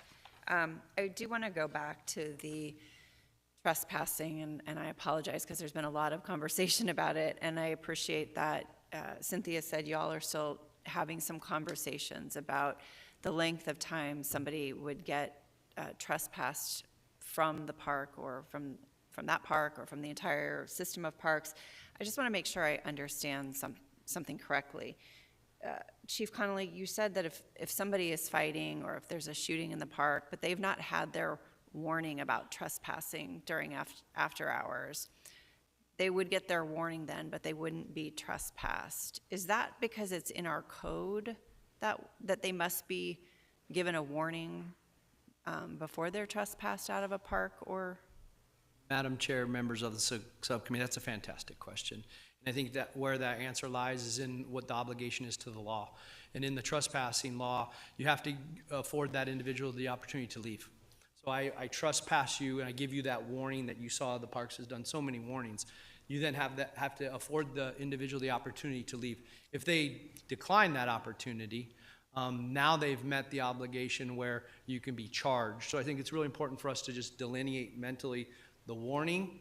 Now you've been warned, and then now you have to leave. If you don't leave, you're getting arrested. And I do appreciate that. I guess where my concern lies, and maybe this is part of the discussion y'all are working on, is that if I'm going to go with the example y'all were talking about, 2 people are in the park fighting after hours, or somebody is assaulting somebody else, what I heard you say is we can't if they've not been warned before, they cannot be trespassed from the park for abusing the code of conduct. Did I understand that correctly? Madam Chair, members of the subcommittee, they can, on that night, we would not charge them for trespassing because they haven't been given a trespassing warning in the past. I think that's where it's really important to set the tone for the next year or 60 days, that you're not going to return to the park because you were caught fighting. Okay, And so I Madam guess Chair- I'm not looking for the charge. I apologize, Cynthia. I'm looking for, do we have the ability to say, you were fighting in the park, we're going to charge you with assault, because I'm not concerned about, I mean, I am concerned we should charge them with assault. I'm not concerned that they're charged with trespassing as much as I'm concerned that they are trespassed from that park or the park system if it is appropriate. Do we have that legal authority? I think, Madam Chair, members of the subcommittee, I'd have to turn that part over to the law department, but I can say that as part of the process that we're looking at with the trespassing thresholds, that is something that we'll have to involve the law department, maybe prosecutor's office, and so that's something that we can certainly ask them unless we have an interpretation Okay, here. and I don't need an interpretation right now. I guess then what I'm going to say is that it would be my preference that if we have the capability, if you have been shooting up our park, assaulting somebody, my hope is not that we have to wait until next time you come back. And I'm not talking about the charges. I'm just talking about the fact that you are trespassed from, like I said, the park or the park system based on whatever that behavior is. So I just want to make sure I express that all to you. So thank you for that, bearing with me on that. The Jared, the answering service pilot program, I apologize. Did you say that when it's starting? Or? Madam Chair, members of the committee, I neglected to say that. It will be by the summertime. We're in discussions right now with the provider to provide that by the summer. Sometime this summer, we will have this started, kicked off. Well, I'm very excited about this, and likewise would like to have, when you have the information, we will share it with our community members. I look forward to seeing the data and how this helps us as we move forward and continuing to make our parks and keep our parks safe. So now I'm going to switch over to security services. They had over 16,000 contacts in the year that you have on here. Are those unique contacts, or could there be multiple? Madam Chair, members of the subcommittee, great question. Those are not unique, so there could be duplicates. So if I was in 2 different parks and had 2 different incidents with the security guard, it would count as 2. Okay. In the future, if we have the capability of understanding, right, the overall contacts versus unique contacts, that would be great going forward. I really appreciate you all looking into what the 4 providers are able to provide us with, and I'm excited to see that Wyndham not only has the body-worn camera for no additional cost, but that they have what looks like to be quite an extensive training program. So thank you for looking into that and for proceeding with that vendor. What is the vacancy rate on our security company? Madam Chair, members of the subcommittee, per our contract, they are required to provide us with the number of guards to patrol all of those parks. And so there is no true vacancy rate because they're required contractually to provide us with that number of individuals for every shift. Okay, and so we're not, so attendance, I mean, clearly we're going to be shifting to Wyndham, but we have not had an issue with attendance then, because I guess that would be the better word for it. Okay. Madam Chair, members of the subcommittee, members of the subcommittee, no, we are not aware of any attendance issues. Okay, wonderful. And I am thrilled to hear about I know you didn't have a slide on it, but the temporary cameras in some of our parks to help that are being monitored 24 hours. I really am thankful to all of you as well as our law department. Since being at the city, it's exciting to watch the silos come down and our departments work together on behalf of all of our citizens. I know that y'all were great before, but we're even better now that we're all working together. So appreciate that. And then I had a couple of the data requests that came from Councilman Waring and Councilwoman Betty Guadardo, sorry about that, that those requests go to all committee members. Would very much appreciate that. So I think, all right, I think I got it all in. Thank you so much, very much for that Thank you. All right. Our next agenda item is our 2024 NCAA Final Four event. For this item, we have Deputy City Manager John Tan, Emergency Management Director Commander Brian Lee, and Deputy Fire Chief Justin Alexander.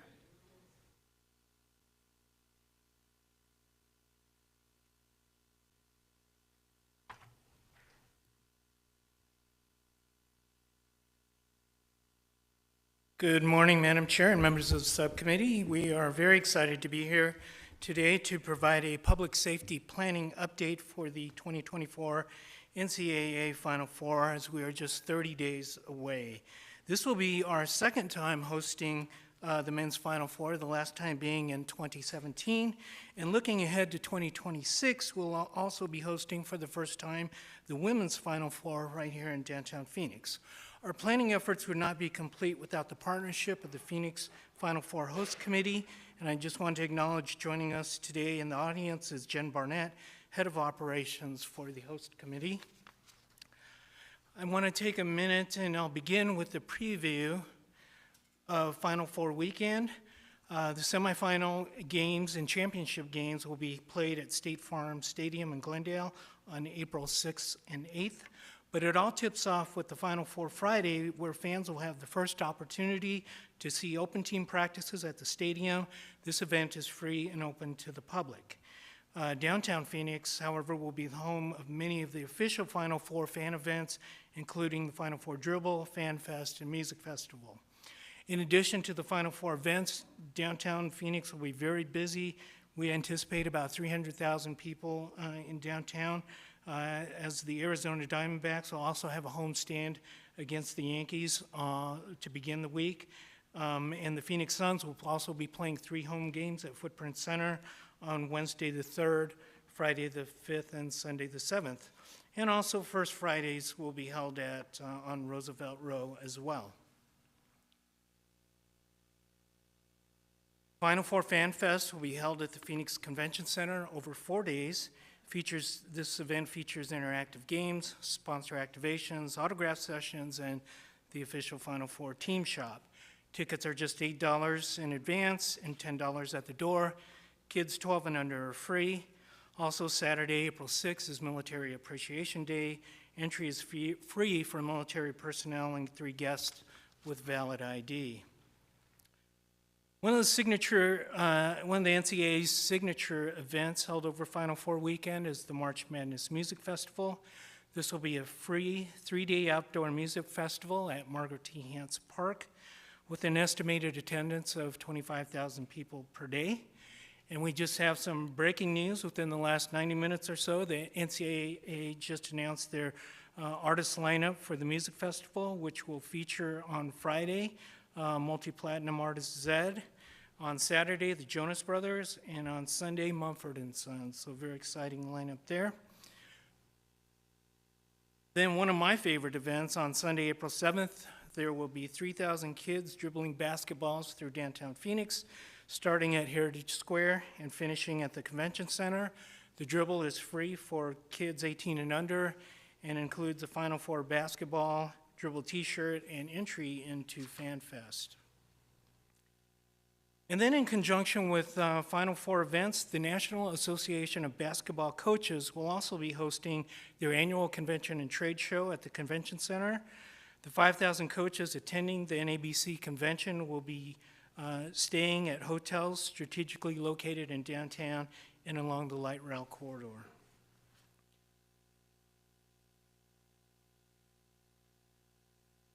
Now, before I turn it over to our public safety partners, I'd like to share a short video that highlights the work of our downtown Phoenix ambassadors and Clean and Green team. The Clean and Green team works to ensure clean, safe, and welcoming downtown, while the ambassadors assist visitors with wayfinding, parking, and dining and nightlife options. These teams significantly enhance our ability to host major events in downtown and serve as additional eyes and ears on the street. And also with us in the audience today, I'd like to acknowledge Devney Marley, R.J. Price and Jessica Baker with Downtown Phoenix Inc., who really are instrumental in making these events successful. So here's the video.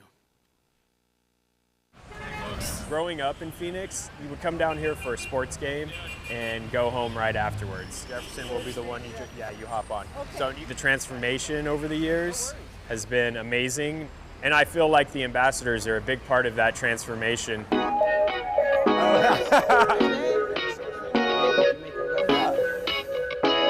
The ambassador program began in 1991 as a security program for downtown Phoenix. And as downtown Phoenix evolved, so did our program, and our program became more about hospitality.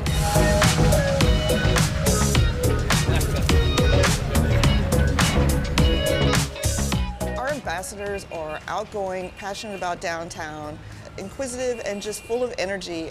When we have big events, there's a lot of people that come down here for conventions and sporting events. There's a game on Sunday, apparently. And a lot of them need help finding restaurants. Their food's very healthy. They have sandwiches, finding out where they parked, or anything you can imagine.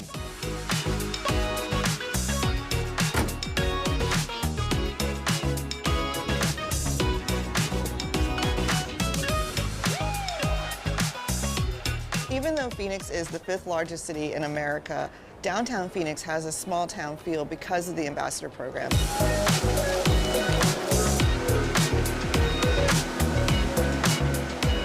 We're one of the cleanest downtowns in America, and we're very proud of that. We hear it constantly from convention goers, and it really is based on the pride that the team has in the 90 square blocks of downtown that we maintain.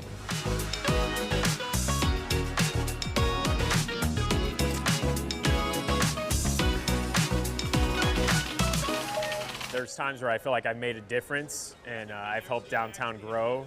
We're that beacon for a lot of people, and everybody knows the orange. We're making first impressions every day with the visitors that come to downtown.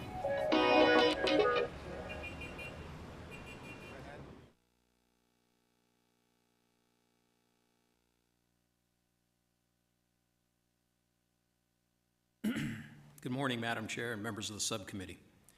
The City of Phoenix Public Safety Planning Team, comprised of police, fire, and the Office of Emergency Management, have developed a comprehensive staffing and deployment model to support the NCAA Final Four events occurring in the city's downtown core. The public safety planning effort is focused specifically on the areas of safety, security, and support as we prepare to manage this exciting and high-profile event. Deputy Chief Justin Alexander is going to start with an overview of the fire department's safety plan.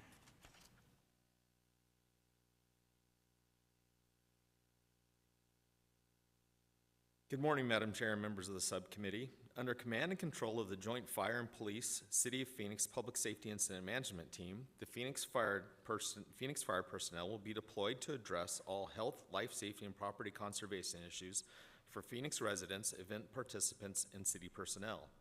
Fire will utilize medic carts, fire suppression carts, walking teams, and outside units to access all areas around and within Hans Park and the Convention Center for the Music Festival and Fan Fest. Fire Department specialty units and teams such as Joint Hazard Assessment Teams, Metropolitan Medical Response System assets, Medical Countermeasure Response Teams, and others will be staged and deployed to help prevent and respond to chemical, biological, radiological, or nuclear incidents. Fire threat liaison officers will also be assigned to support the intelligence section during Final Four operations. Phoenix Fire Prevention is fully engaged in prevention activities including access control, code compliance, and the permitting process to assist the NCAA, the downtown business community, and vendors to ensure a safe and code compliant environment. I'd now like to turn the presentation over to Director Brian Lee again. Phoenix Police has developed a comprehensive hybrid public safety staffing plan to address any staffing challenges in preparation for the Final Four and related events. The Police Department has implemented a maximum staffing directive during the week of NCAA Final Four to ensure department personnel are available for duty and to staff assignments related to the Final Four without impacting the delivery of police services to our community. To meet staffing demands, the department will once again employ alternative staffing options to include the use of Phoenix Reserve officers, officers from outside jurisdictions, and will leverage the use of civilian personnel as well as contract security provided by the NCAA.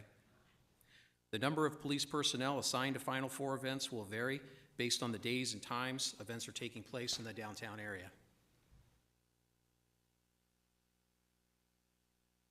Oops. Phoenix Police Traffic Bureau.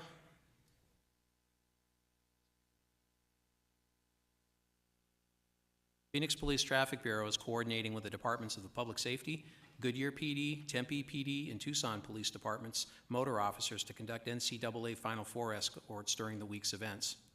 Phoenix Transit will utilize an enhanced staffing model at light rail platforms and on the cars to ensure a safe and secure mass transportation environment in partnership with the City of Phoenix Transit and Valley Metro Light Rail. Phoenix Police will also leverage its comprehensive technology systems to include its network of cameras and deployment of unmanned aerial system platforms, all of which are designed to enhance law enforcement's capacity and capability to ensure a safe and secure environment at Phoenix venues in the downtown core.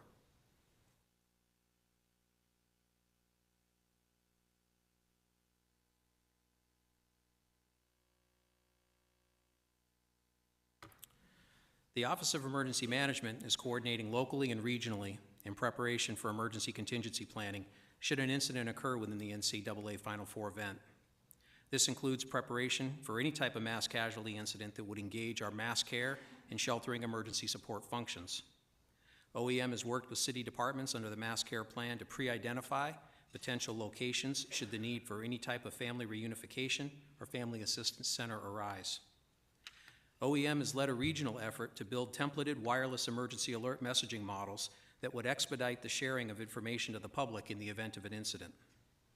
The City of Phoenix has a robust communications plan for internal and external information sharing across the region to include its use of the city's Everbridge platform to communicate directly to city personnel as needed. OEM has worked with our regional partners and the county and state emergency management offices to identify available national incident management system and incident command training to provide an opportunity for all regional jurisdictional partners seeking training for their personnel that will ultimately enhance capacity and capabilities across our region and advance the Final Four. That training continues and is underway currently.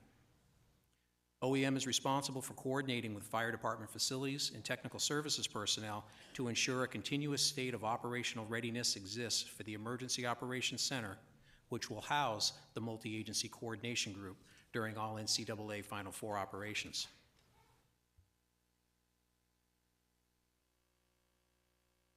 The Public Safety Planning Team has worked closely with the NCAA on the development of 2 tabletop exercises in advance of the Final Four. The first took place on Wednesday, the 21st of February at Phoenix Convention Center. This exercise was developed in collaboration between the NCAA, State Farm Stadium, local, state, and federal partners, designed to challenge a multi-agency response to a complex public safety incident involving the stadium in Glendale. The second tabletop took place on Wednesday, February 28th at the Convention Center. This exercise was developed by the Public Safety Planning Team involving police, fire, and the Office of Emergency Management. It was designed to integrate multiple city departments and in collaboration with the NCAA, the local organizing committee, Phoenix Downtown Inc., federal and regional stakeholders. City of Phoenix Public Safety Incident Management Team will be in place to manage the events associated with the NCAA Final Four and all related activities. The IMT will conduct all public safety operations in support from the Tactical Operations Center located within the Fire Department's Administration Building on 150 South 12th Street. This will begin on Thursday, April 4th and carry through Monday, April 8th. The Regional Public Safety Multi-Agency Coordination Center will also be in place and operational during the dates of Thursday, April 4th through Monday, April 8th. The MAC will be located at the City of Phoenix Fire Training Center at 2425 West Lower Buckeye. The MAC hours of operation will closely mirror those of the Incident Management Team, but will continue to provide regional public safety support for all jurisdictions conducting public safety operations related to all NCAA Final Four events as needed. This concludes our presentation, and I'd be happy to take any questions at this time. Thank you so very much. Do we have any questions, council members? I want to thank all of you, as well as Jen Barnett and Downtown Phoenix Inc. for being here with us. I know this is a huge team effort to ensure that the activities go off without a hitch and that all of our visitors and residents are safe. So thank you all again. Great job.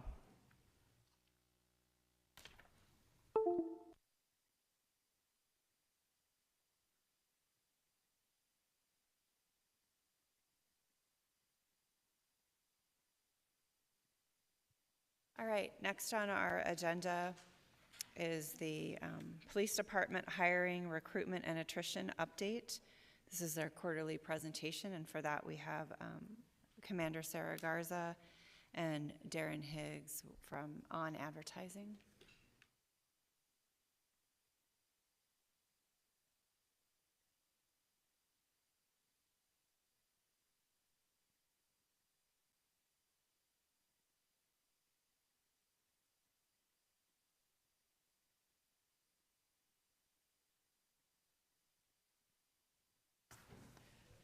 Good morning, Madam Chair, members of Subcommittee. Thank you for the opportunity for our quarterly update on the Police Department's hiring, recruitment, and attrition update. Today, I'm happy to share that we're here presenting with Darren Higgs with On Advertising. He will follow my portion of the presentation. Today, we're going to give an overview on hiring and attrition, staffing levels, applications, strategy updates, collegiate engagement, 30 by 30 initiative update, recruiting strategies, and a marketing update. Here's some current numbers that we have. We ended 2023 with hiring 178 officers, and our attrition was at 155. We're really excited this year. This was the first year since 2019 that we have had a net gain, and it's a positive momentum. It's not a huge number, but even one person would be a positive thing, and we hope to continue that trend in the upwards direction. At the time of report, we were at 2556 for sworn positions filled. It was the vacancy rate at about 18%. That's about where we hovered throughout the year, and so it's consistent. Our application averages per month for 2023 were right about on par with 2022. And a little below on laterals and reinstatements. I'd really like to highlight today a lot of our process improvements and where we are from some of our past presentations and progress that we've made. This is a picture of some of our SWEAT program participants. SWEAT is Success with Effort and Training. It's led by a person named Doug Christophus. We lovingly call him Coach C. Coach C has now been hired full-time at our academy. He is a mental and physical performance coach.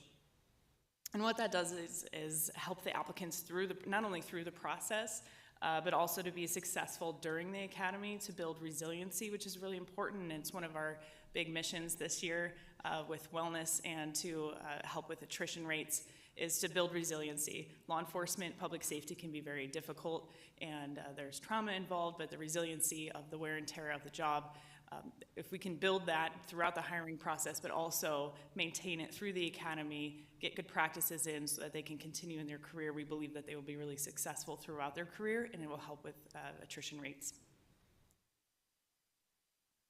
Coach C has worked with Class 571, which just graduated last week. He was honored at their academy graduation, which was really nice to see. He worked with them for 26 weeks to increase their physical fitness. We saw a decrease in injuries during that class, and the Academy Sergeant reported a better performance in areas of defensive tactics and even field problems. So him working with that class really helped a noted difference in their performance in the Academy, and we hope that that continues through their career patrolling the streets of Phoenix.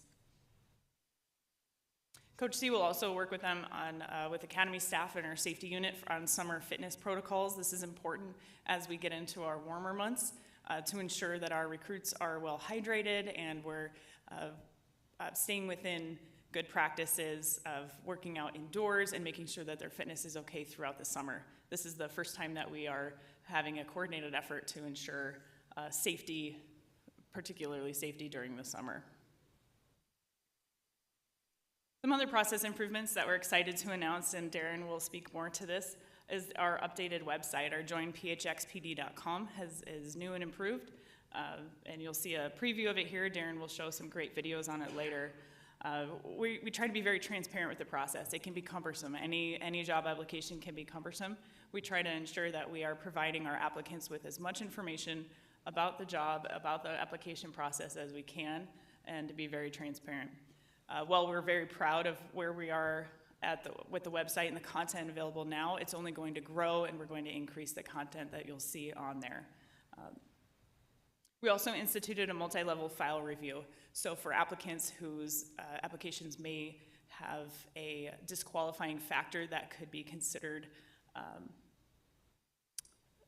to be, discretionary, that comes to my desk as well. So it goes through several levels, and I give the final approval usually. So it helps with our multi-level file review so that we can have lots of people looking at it and asking for more information if needed to ensure that we're not discriminating on any applicants. Some more strategy updates that we had. We updated our written test. We removed the written test from our application process, and you can see some of the successes on that. It greatly increased the monthly applicants that we had. It went from 91 with the written test a month to 223. At a recent lateral swearing-in ceremony, one of our lateral applicants that had made it through the process cited the lack of a written test for one of the reasons that he chose Phoenix PD. But this is tremendous. What we found was that when we had 2,000 applicants a month, we needed some kind of filter to get that down, and we used the written test for that. It's not evidence-based, and we haven't lowered any standards, which is important to note. So our recruits still have to pass a 400-question mandated test by Arizona Post before they can become certified police officers. That's at the end of the academy. And anecdotally, our recruits are actually having more academic success in the academy without that written test requirement. So less people are failing in the academy, it seems, due to this written test. Again, we are still focused on our strategy, and we try to be very intentional with everything that we're doing. Our social media team is doing a great job. They put training tips on our social media, and they average about 10,000 views. So people are really engaged in our social media, our training, and just trying to make sure that they can help pass our POPAT test, which is early on in the application process. We have several SkillBridge applicants due to our partnership with the Department of Defense, and I've signed off on a few of those memos. We should have our first SkillBridge applicants coming to our department very soon to help transition from the military into the Phoenix Police Department. Our recruiters have been very busy in 2023, and these numbers are increasing in 2024 so far. Outside of events, our recruiters went through 2,376 in-person contacts, 2,116 emails, 1,181 phone calls, 1,649 unique SWET participants. Some of these participants attend one session, some of them attend several. But we're definitely out there in the community, which includes a lot of contact on our university campuses. It's wonderful in Phoenix that we are close to ASU, GCU, and U of A downtown. But one of the things that we were asked, and we have been doing this for a long time, we are in these classrooms. So these are just some examples of high-level classes that we are in. Our recruiters go in, they give about 15 minutes before the class of a recruiting pitch where they explain all of the opportunities available, both sworn and civilian, within the Phoenix Police Department. They also talk about city jobs and the benefits that Phoenix offers. And then they go into the topic that they're there to talk about, tell stories, answer questions, and we get wonderful positive reviews after these classes. So it's really popular on the campuses. We're also in high schools. This helps with our PA program, our police assistants, but we see a lot of police assistants, they can't join the police department really in the academy until they're 20 and a half years old, so we want to make sure that if they're interested in law enforcement, we keep that interest and we engage them in our police assistant program. so that they can have that position until they are old enough to become full-on recruits. So our high school program assists with that. We're also at collegiate career fairs throughout the year, several times on every campus throughout the state, including NAU and University of Arizona and the Maricopa County Community Colleges. We actually had a student at Grand Canyon University come up and ask, he's an applicant, he's in the process, and he said, "Why do you want GCU students so badly?" So our presence is definitely felt on the campus, and we are out there recruiting as much as we can. Today's the first day that we have been in chambers since a year ago, that when the 30 by 30 initiative was signed in January 2023. It's fitting that it's Women's History Month, and International Women's Day is on Friday.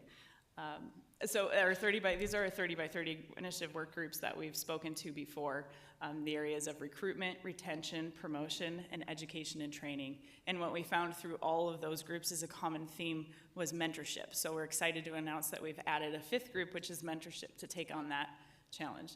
And one of the exciting things that also is coming out of those groups is that we're seeing a lot of ideas that will help not only women on the department, but everybody. Some of these projects that we're working on are for recruiting. We're ensuring that we are well representing women in a lot of our social media. When we met with these recruits, here's a picture of us, a lot of leadership. These are all levels. Chief Osborne's in there with me. There are sergeants, lieutenants, and officers. Met with the recruits in the academy to hear what they had to say of how they became a police officer, why they chose Phoenix PD, what worked for them. And a lot of them said that our social media was a huge driver, and one of the things is when they could see themselves in the video, or they saw other women featured in the video, that drove them to come to the Phoenix Police Department. We like to say that it's tough to be what you can't see, so we want to make sure that we're showing off the incredible women of our department as much as possible. The lunch was a fantastic way to get to know them, and we can use those strategies moving forward. Our promotion work group and our education and training work group are working on a roadmap to promotion and specialty positions. We like to say in the Phoenix Police Department we have over 80 specialty positions that you can join. That sets us apart from a lot of our partner agencies, and so we're going to feature those. So what this is, and anyone can use it, is a roadmap of if you want to go to homicide, you can meet with a homicide detective or a sergeant and say, what kind of trainings do I need to do? What shadows do I need to do? Is there a detail I should go to prior to testing for homicide? And it gives people goals and a clear roadmap of how to get to these positions. We did a survey with the females on the department. Overwhelmingly, many of them want to promote.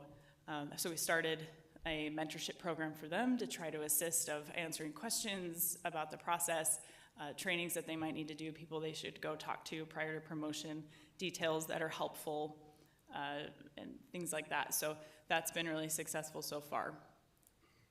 We as leadership are also participating in peer shares. We're going down to Tucson soon because they are having a lot of really good success with their 30 by 30 initiatives, just to see what they're doing, if there's anything that we can take from that and work together. And there are other agencies. I just participated yesterday in a statewide 30 by 30 webinar where we all met and shared ideas, and that was exciting to hear. Everybody is trying to move in the same direction, and I think we can work together on some state legislative initiatives as well. Our training group has an opportunity summit where we can feature some of these people that are in these specialty positions. A lot of times people don't know that there are some of these positions available, so we'll have an opportunity summit available to everybody in mid-April. Commander, Councilman Waring has a question. So there was an article about, a complimentary article about this is the first time, like you said, since 2019, we've had a net increase in officers, and that was great. Irritating to me, though, kind of buried in the article, some ASU professor I never heard of spouted off about how we need to diversify. Like he was the first guy to ever think of it. I don't even know why they bothered to print that part. But maybe you could send him your plans, because honestly the implication came that we're not doing any of that. Like if you guys get female recruits, we turn them away or something. I think, and I've expressed this before, I hope we're taking like anybody who's qualified, who wants to go through the process, that's what we want. But sure, it would be great to have more female officers. It would be great to have more officers. So we didn't need sort of a Captain Obvious statement. And maybe you could, I think the reporter's name was maybe Miguel Torres or something. I don't think I've worked with him, but we've got a communications team. Maybe you can get a story saying, hey, if you're out there listening, these are the things we're trying to do. Because bottom line, we can recruit all we want. We can't make people be officers for us, whether they're male or female. So, but we are trying. And I kind of came away from that article, obviously in this position, having briefings from you guys, knowing different. If I was just reading that article out in the world, it's like, oh, they need to try harder. Well, we're open to some good ideas, like talking heads everywhere. I doubt any will come from that particular source, but I'm sure you guys are talking to chiefs around the country and so forth, like what will work. But getting that out there, I definitely think sort of rebutting the implication that we're not doing enough. Madam Chair, members of subcommittee, Councilman Waring, that's a great point and a wonderful transition to my next slide. Thank you, I appreciate that. We are everywhere. We actually get a lot of comments where it says, man, you guys are everywhere. And we haven't even really increased our recruiting unit. We're just being really intentional on where we're going and who we're speaking to and what kind of events we're at. Absolutely, we are taking all of the best qualified candidates. Our efforts toward diversity are aimed at places where we're just trying to meet everybody where they are. So if there are different diverse groups that are meeting in a certain career expo, we are there. And I'm going to highlight some of those recruitment efforts, but this slide focuses on that. But please know we are very involved in the entire community, and we accept all qualified candidates in open arms. And also to your point, that reporter has actually done a wonderful job of doing, I think that was his 4th or 5th article, positive recruiting article in the Phoenix Police Department. He's come to graduations, he's reported on that, so he's been a very good partner for Madam us. Chair, can I just say, yes, I was in no way criticizing his article. It's just that part of it, I thought if you just kind of took, I don't have it in front of me, but those quotes, it just didn't seem like it encapsulated what we talk about here. And I just thought, that's not his fault. He went to an expert and that's what they said. But I thought they were, at best, most charitable take I could put on it was underinformed. So I think if you guys could say, hey, look at all this stuff, and maybe it was already in some other article I didn't remember, but I just wouldn't want the public to think like we're not doing what we so clearly are. You're briefing us about it right now. So it's not something we just made up on the spot. Madam Chair, members of subcommittee, Councilman Waring, absolutely. And it is our effort to be everywhere where you can see us. And so some of the places that you will find us are at these events. So we have a large presence at the Hispanic Heritage Month, the Native American Health Fair. We had a very large presence at the MLK Walk. We just had the National Forum for Black Public Administrators Career Fair, as well as the Black Mothers Forum Economic Empowerment Expo. We will be in conjunction with the Final Four at the HBCU All-Star Game, which is hosted at GCU, so we're excited about that. And you know, we use our advisory board recruitments. Chief Sullivan and I have been on and Executive Assistant Chief Elmore, we've been attending the advisory board meetings that we've had lately.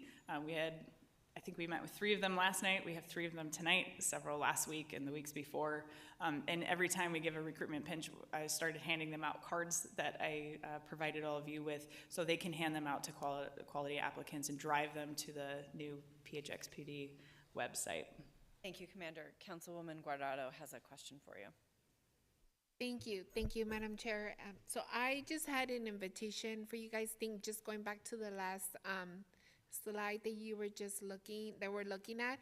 So I would like to invite you guys. We've been doing a resource fair at the Maryville Community Center for the last couple of years, and it's been incredibly successful.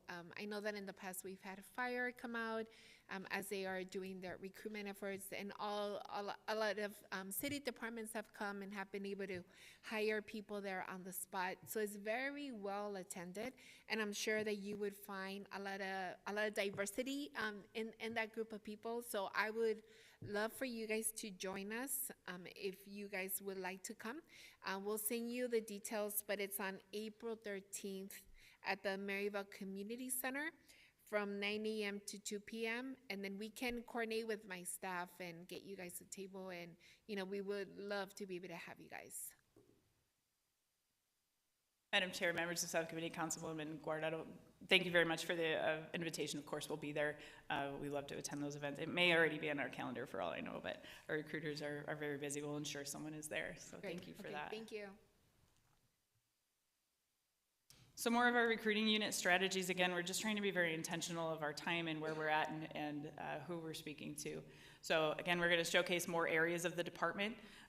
If 15% of our department is in operational fields and close to 15% of our department is in investigative fields, you should plan to see far more featuring of investigators. We realize that opening up more opportunities between school resource officers and investigators, and showcasing them, that will help with our applications, again, so that people can see themselves doing those jobs down the road. I already spoke to our collegiate engagement.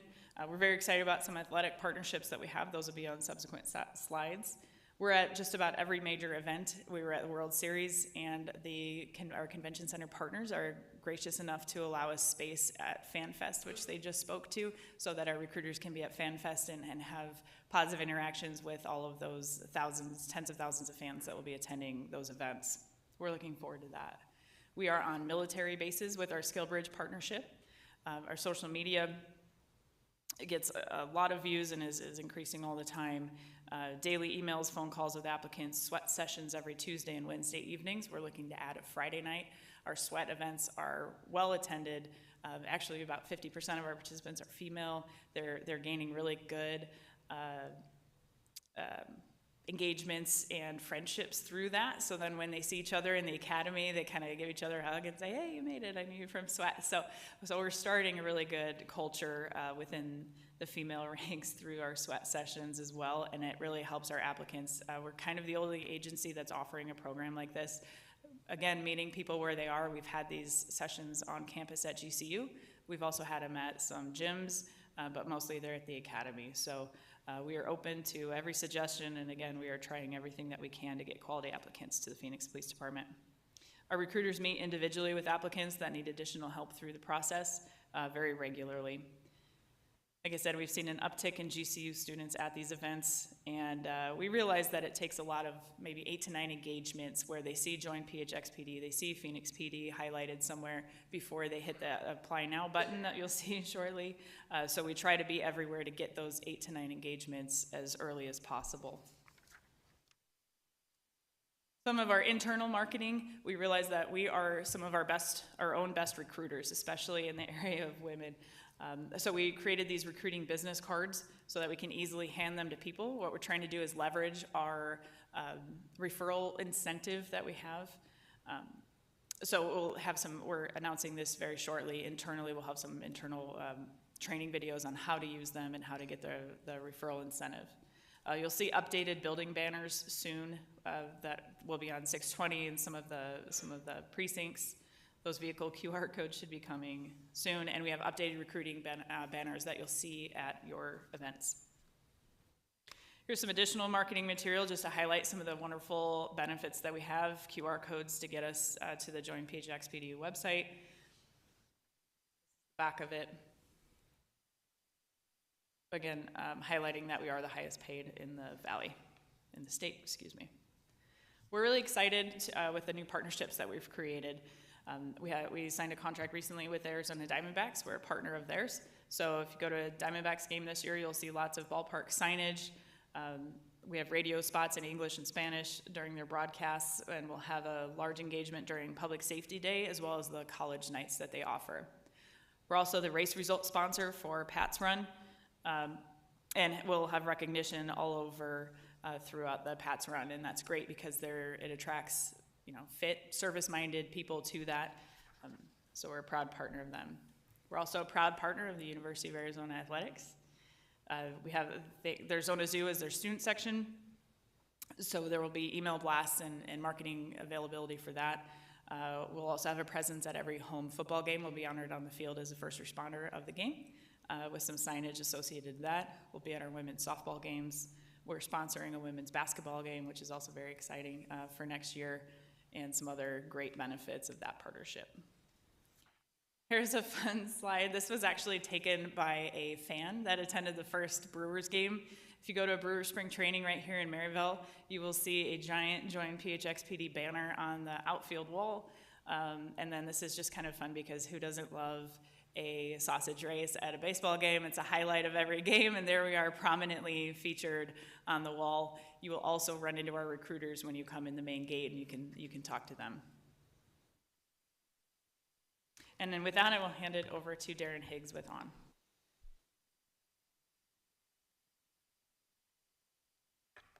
Thank you for the introduction, Commander Garza. It's been an honor collaborating with you and the Phoenix Police Recruitment Team over these past 3 months. Madam Chair, members of the subcommittee, I appreciate the opportunity to share insights into our recruitment and marketing endeavors. After extensive research and consultations with various stakeholders, our campaign objectives have been crafted to convey the following: highlight police roles in community progress and their contribution to local safety and development, stress the importance of building community connections and fostering trust beyond regular police duties, focus on the enduring positive influence of officers in neighborhoods featuring real-life success stories, showcase the opportunities within the Phoenix Police Department for personal and professional growth, and finally, emphasize a shared goal of positive change and collaborative spirit within the department. These objectives serve as the guiding principles behind our marketing efforts, ensuring a cohesive and impactful campaign that resonates with our target audience. Phoenix Police Recruitment has unveiled a new logo, enhancing brand consistency across recruitment initiatives and emphasizing its primary domain, joinphxpd.com.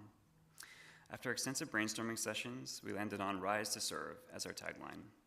Inspired by the concept of Phoenix Rising, it instills a sense of personal empowerment while urging individuals to embrace community service.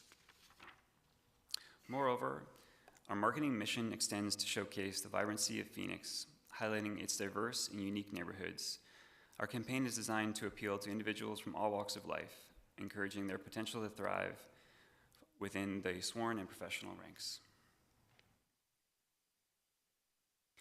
Following extensive collaboration with the Phoenix Police Recruitment Team, we successfully launched the joinphxpt.com website on February 16th, 2024. We're thrilled to report that within the first 2 weeks, the website attracted 4,200 new visitors, marking a remarkable 25% increase in traffic compared to the previous 3 months during the same time frame. Ensuring inclusivity and accessibility, the website is fully compliant with Americans with Disability Act. Additionally, it features instructional videos on how to apply and compelling employee testimonials, enriching the user experience. The video on the left side of the screen, we have a video showcasing the homepage. The screen recorded footage highlights unique motion graphics, engaging campaign imagery, and impactful call to action, further enhancing the website's appeal and effectiveness. The joinphxpd.com website is designed to achieve the following objectives: provide comprehensive details on various roles, requirements, and application processes, ensure the website is user-friendly and accessible, highlight community involvement and the positive impact of the Phoenix Police Department, and share real-life stories and testimonials from current officers to inspire and inform potential recruits. On the left side of the screen, we present a screen recording video demonstrating the Apply Now process. This footage showcases the ease of accessing information related to both sworn and professional application processes, along with user-friendly how-to videos for each step, ensuring a seamless application experience for all prospective candidates.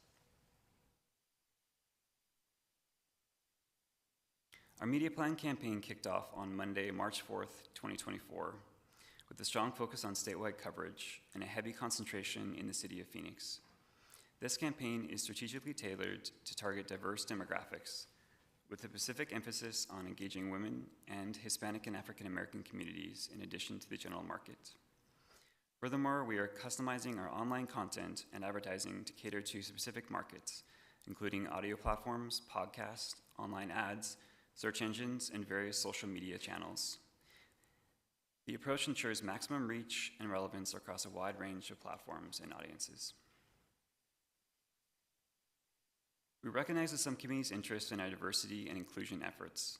And on advertising, we take pride in being the largest minority-owned agency in the Southwest. Diversity and inclusion are ingrained in our agency's culture and form part of our core values. As part of this commitment, we are allocating 45% of this campaign's digital media resources specifically to diverse audiences. This ensures that our imagery and messaging are not only targeted, but also inclusive. The Nashville Police Department hired us to help their recruitment efforts. We allocated 26% of the budget. Excuse my interruption. I think we're off by one slide. We could just, sorry. Thank you. My fault. Here, there we go. The Nashville Police Department hired us to help their recruitment efforts. We allocated 26% of the budget to women and minority recruitment, resulting in 33.8% of applicants from these groups.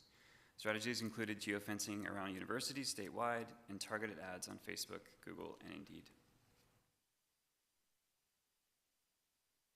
Allow me to offer a glimpse into what you can expect to see and hear throughout Phoenix as part of our campaign efforts. We've placed 25 digital billboards across Phoenix Metro, featuring rotating content to captivate our audience. Here's an example of our digital billboards that rotate 2 designs, each displayed for 8 seconds, emphasizing campaign headlines and join phxpd.com. Imagery showcases work-life balance, illustrating the fulfilling nature of a career with the Phoenix Police Department. Our social media strategy combines paid placement and boosting organic posts for optimal engagement. 50% of the budget targets general market, with the remaining 50% aimed at Hispanic and African American communities. We maintain 50-50 split between male and female targeting, and our focus is on 18 to 35-year-olds, a key demographic for recruitment within this platform. This ensures a broad reach and inclusivity across diverse audiences. Online ads are like digital billboards on websites and apps that appear as you browse the internet. For example, if you visit azcentral.com, you'll encounter targeted ads tailored to your interest, age, or location for relevance. We are targeting male, female, Hispanic, African American, and general market audiences for all positions, ensuring our ads reach the right people. Online ads will be strategically placed during key podcast placement on platforms like Pandora and Spotify, reaching all key audiences and genre listeners.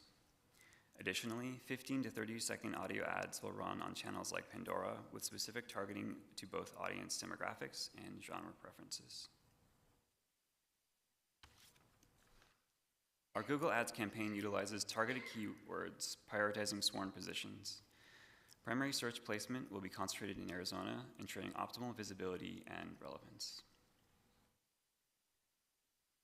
Currently, we're conducting a 400-person online survey targeting Phoenix residents age 18 to 54 with a high school diploma or higher, spanning all ethnicities. Here's the preliminary results. The majority found our billboard's messaging very clear. The Rise to Serve tagline is highly appealing. The website's application process is easily accessible. And finally, there was a strong agreement to recommend the website to others. I'll be passing it back to you. Thank you, Darren. Our next steps will be to return to the subcommittee to provide an update on the impact and results of these strategies, another marketing strategy update, as well as another 30 by 30 initiative update. And with that, we will take any questions. Councilman Robinson. Madam Chair, thank you very much.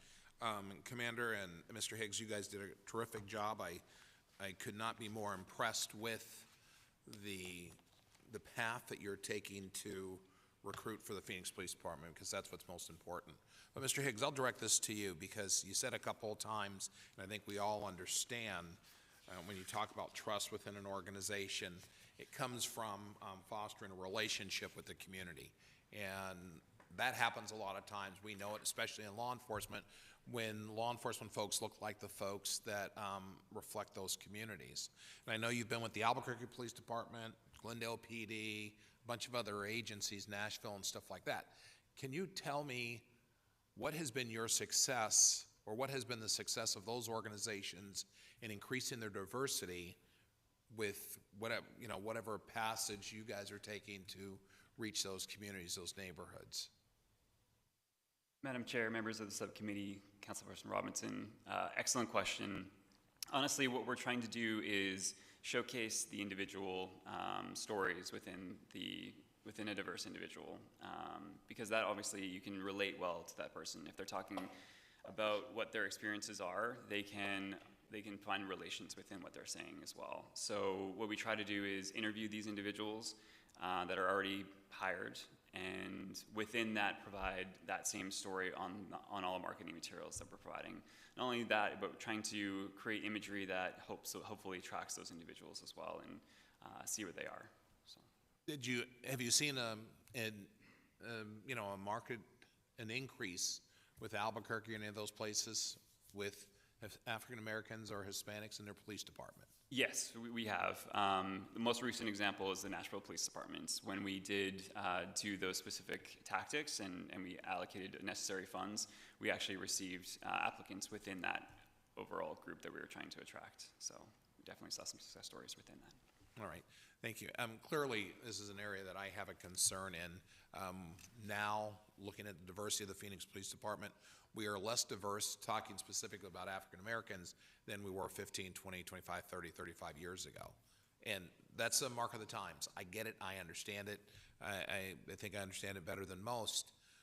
But I think we're gonna have to make some concerted efforts to truly reach those audiences, because if we don't, and we're on the business end of a Department of Justice review now, that's something that will be looked at. So I would encourage us to do as much as we possibly can to increase the level of diversity. And I know we're doing it. Everything that you're doing, like I said, is terrific. I've never seen this much work done, this much attention paid to recruiting than what you are doing now, in the last 40 some odd years that I've been associated with the Phoenix Police Department. So you're doing a great job. I'm just saying it's one of those things where we're gonna have to step up our game. That's the reality of it, or you will have a lack of diversity throughout the organization, and I don't think that's sustainable, at least not from a public trust standpoint. Thank you. Thank you, Madam Chair. Thank you, Councilman Robinson, and I want to thank both of you. The materials look great. I look forward to seeing the data over the next 6 to 12 months on how many more applicants we get and folks we're able to hire with this new advertising plan and marketing plan. So thank you for getting it all together. I know there were some barriers to get some stuff done, but as usual, city staff all came together and worked to get that up there. So appreciate y'all being here. Members, we are at 11:57. Do you want to push the next item to next month? Okay, I do have a speaker for item number 6, which is, I apologize, our fire staffing and response time update. So is the public comment there online? Okay, so let us hear from Ben Lindquist. Are you there? Can you hear me? We can hear you. All right, perfect. Madam Chair and members of the committee, thank you for your time. My name is Ben Lindquist, and I serve as the Executive Vice President of the United Phoenix Firefighters, proudly representing the 1,820 dedicated sworn firefighters of our city. Today, I bring forth concerns considering the critical issue of response times, especially in light of last week's budget presentation to the city. We are aware of the city's financial constraint, underscored by the elimination of the rental tax and unforeseen challenges presented by the state. Despite these hurdles, Phoenix has witnessed considerable growth, welcoming hundreds of thousands of new residents over the past decade. However, this growth has coincided with significant reductions in revenues, such as the elimination of food tax a decade ago, which provided $40 million annually at that time. These factors have collectively hindered our ability to adequately serve the growing needs of the community. Given our comprehensive role in the community, not merely responding to fires, but attending to car accidents, medical emergencies, and more, the resources we currently have are insufficient. To adequately meet the demands of the city, it is estimated by the city that we need 15 additional engines, 10 rescues, 3 ladders, 4 battalion chiefs, and 3 MR trucks. This expansion would require nearly 400 new firefighters and the necessary apparatus for their operations. It's imperative to also emphasize the necessity for increased support of our civilian staff, including our alarm room dispatchers, to bolster our service delivery model. We have the utmost respect for the city manager, Jeff Barton, and his team, who have consistently demonstrated their ability to navigate these challenges thrown the city's way. Yet to truly advance our service delivery, not merely stay afloat, we strongly advocate for the consideration of a sales tax sooner than later. This is not just about maintaining operations, but expanding our capacity in light of the upcoming retirements. Our appeal today has nothing to do with our members' compensation. It is about our commitment to providing the level of service our community expects and our firefighters are eager to deliver. The increasing call volume and response times have pushed our capabilities to their limits. We urge you to support additional funding in the upcoming fiscal year for more trucks, more firefighters, and help us prevent falling further behind and to mitigate the challenges that delayed action would bring. Thank you for your time. Thank you for your comments, sir. Appreciate it. Are there any future agenda items? Okay, seeing none, then, and Nicole, I apologize. We will hear from you first next time. Thank you for your patience. With that, the meeting is adjourned.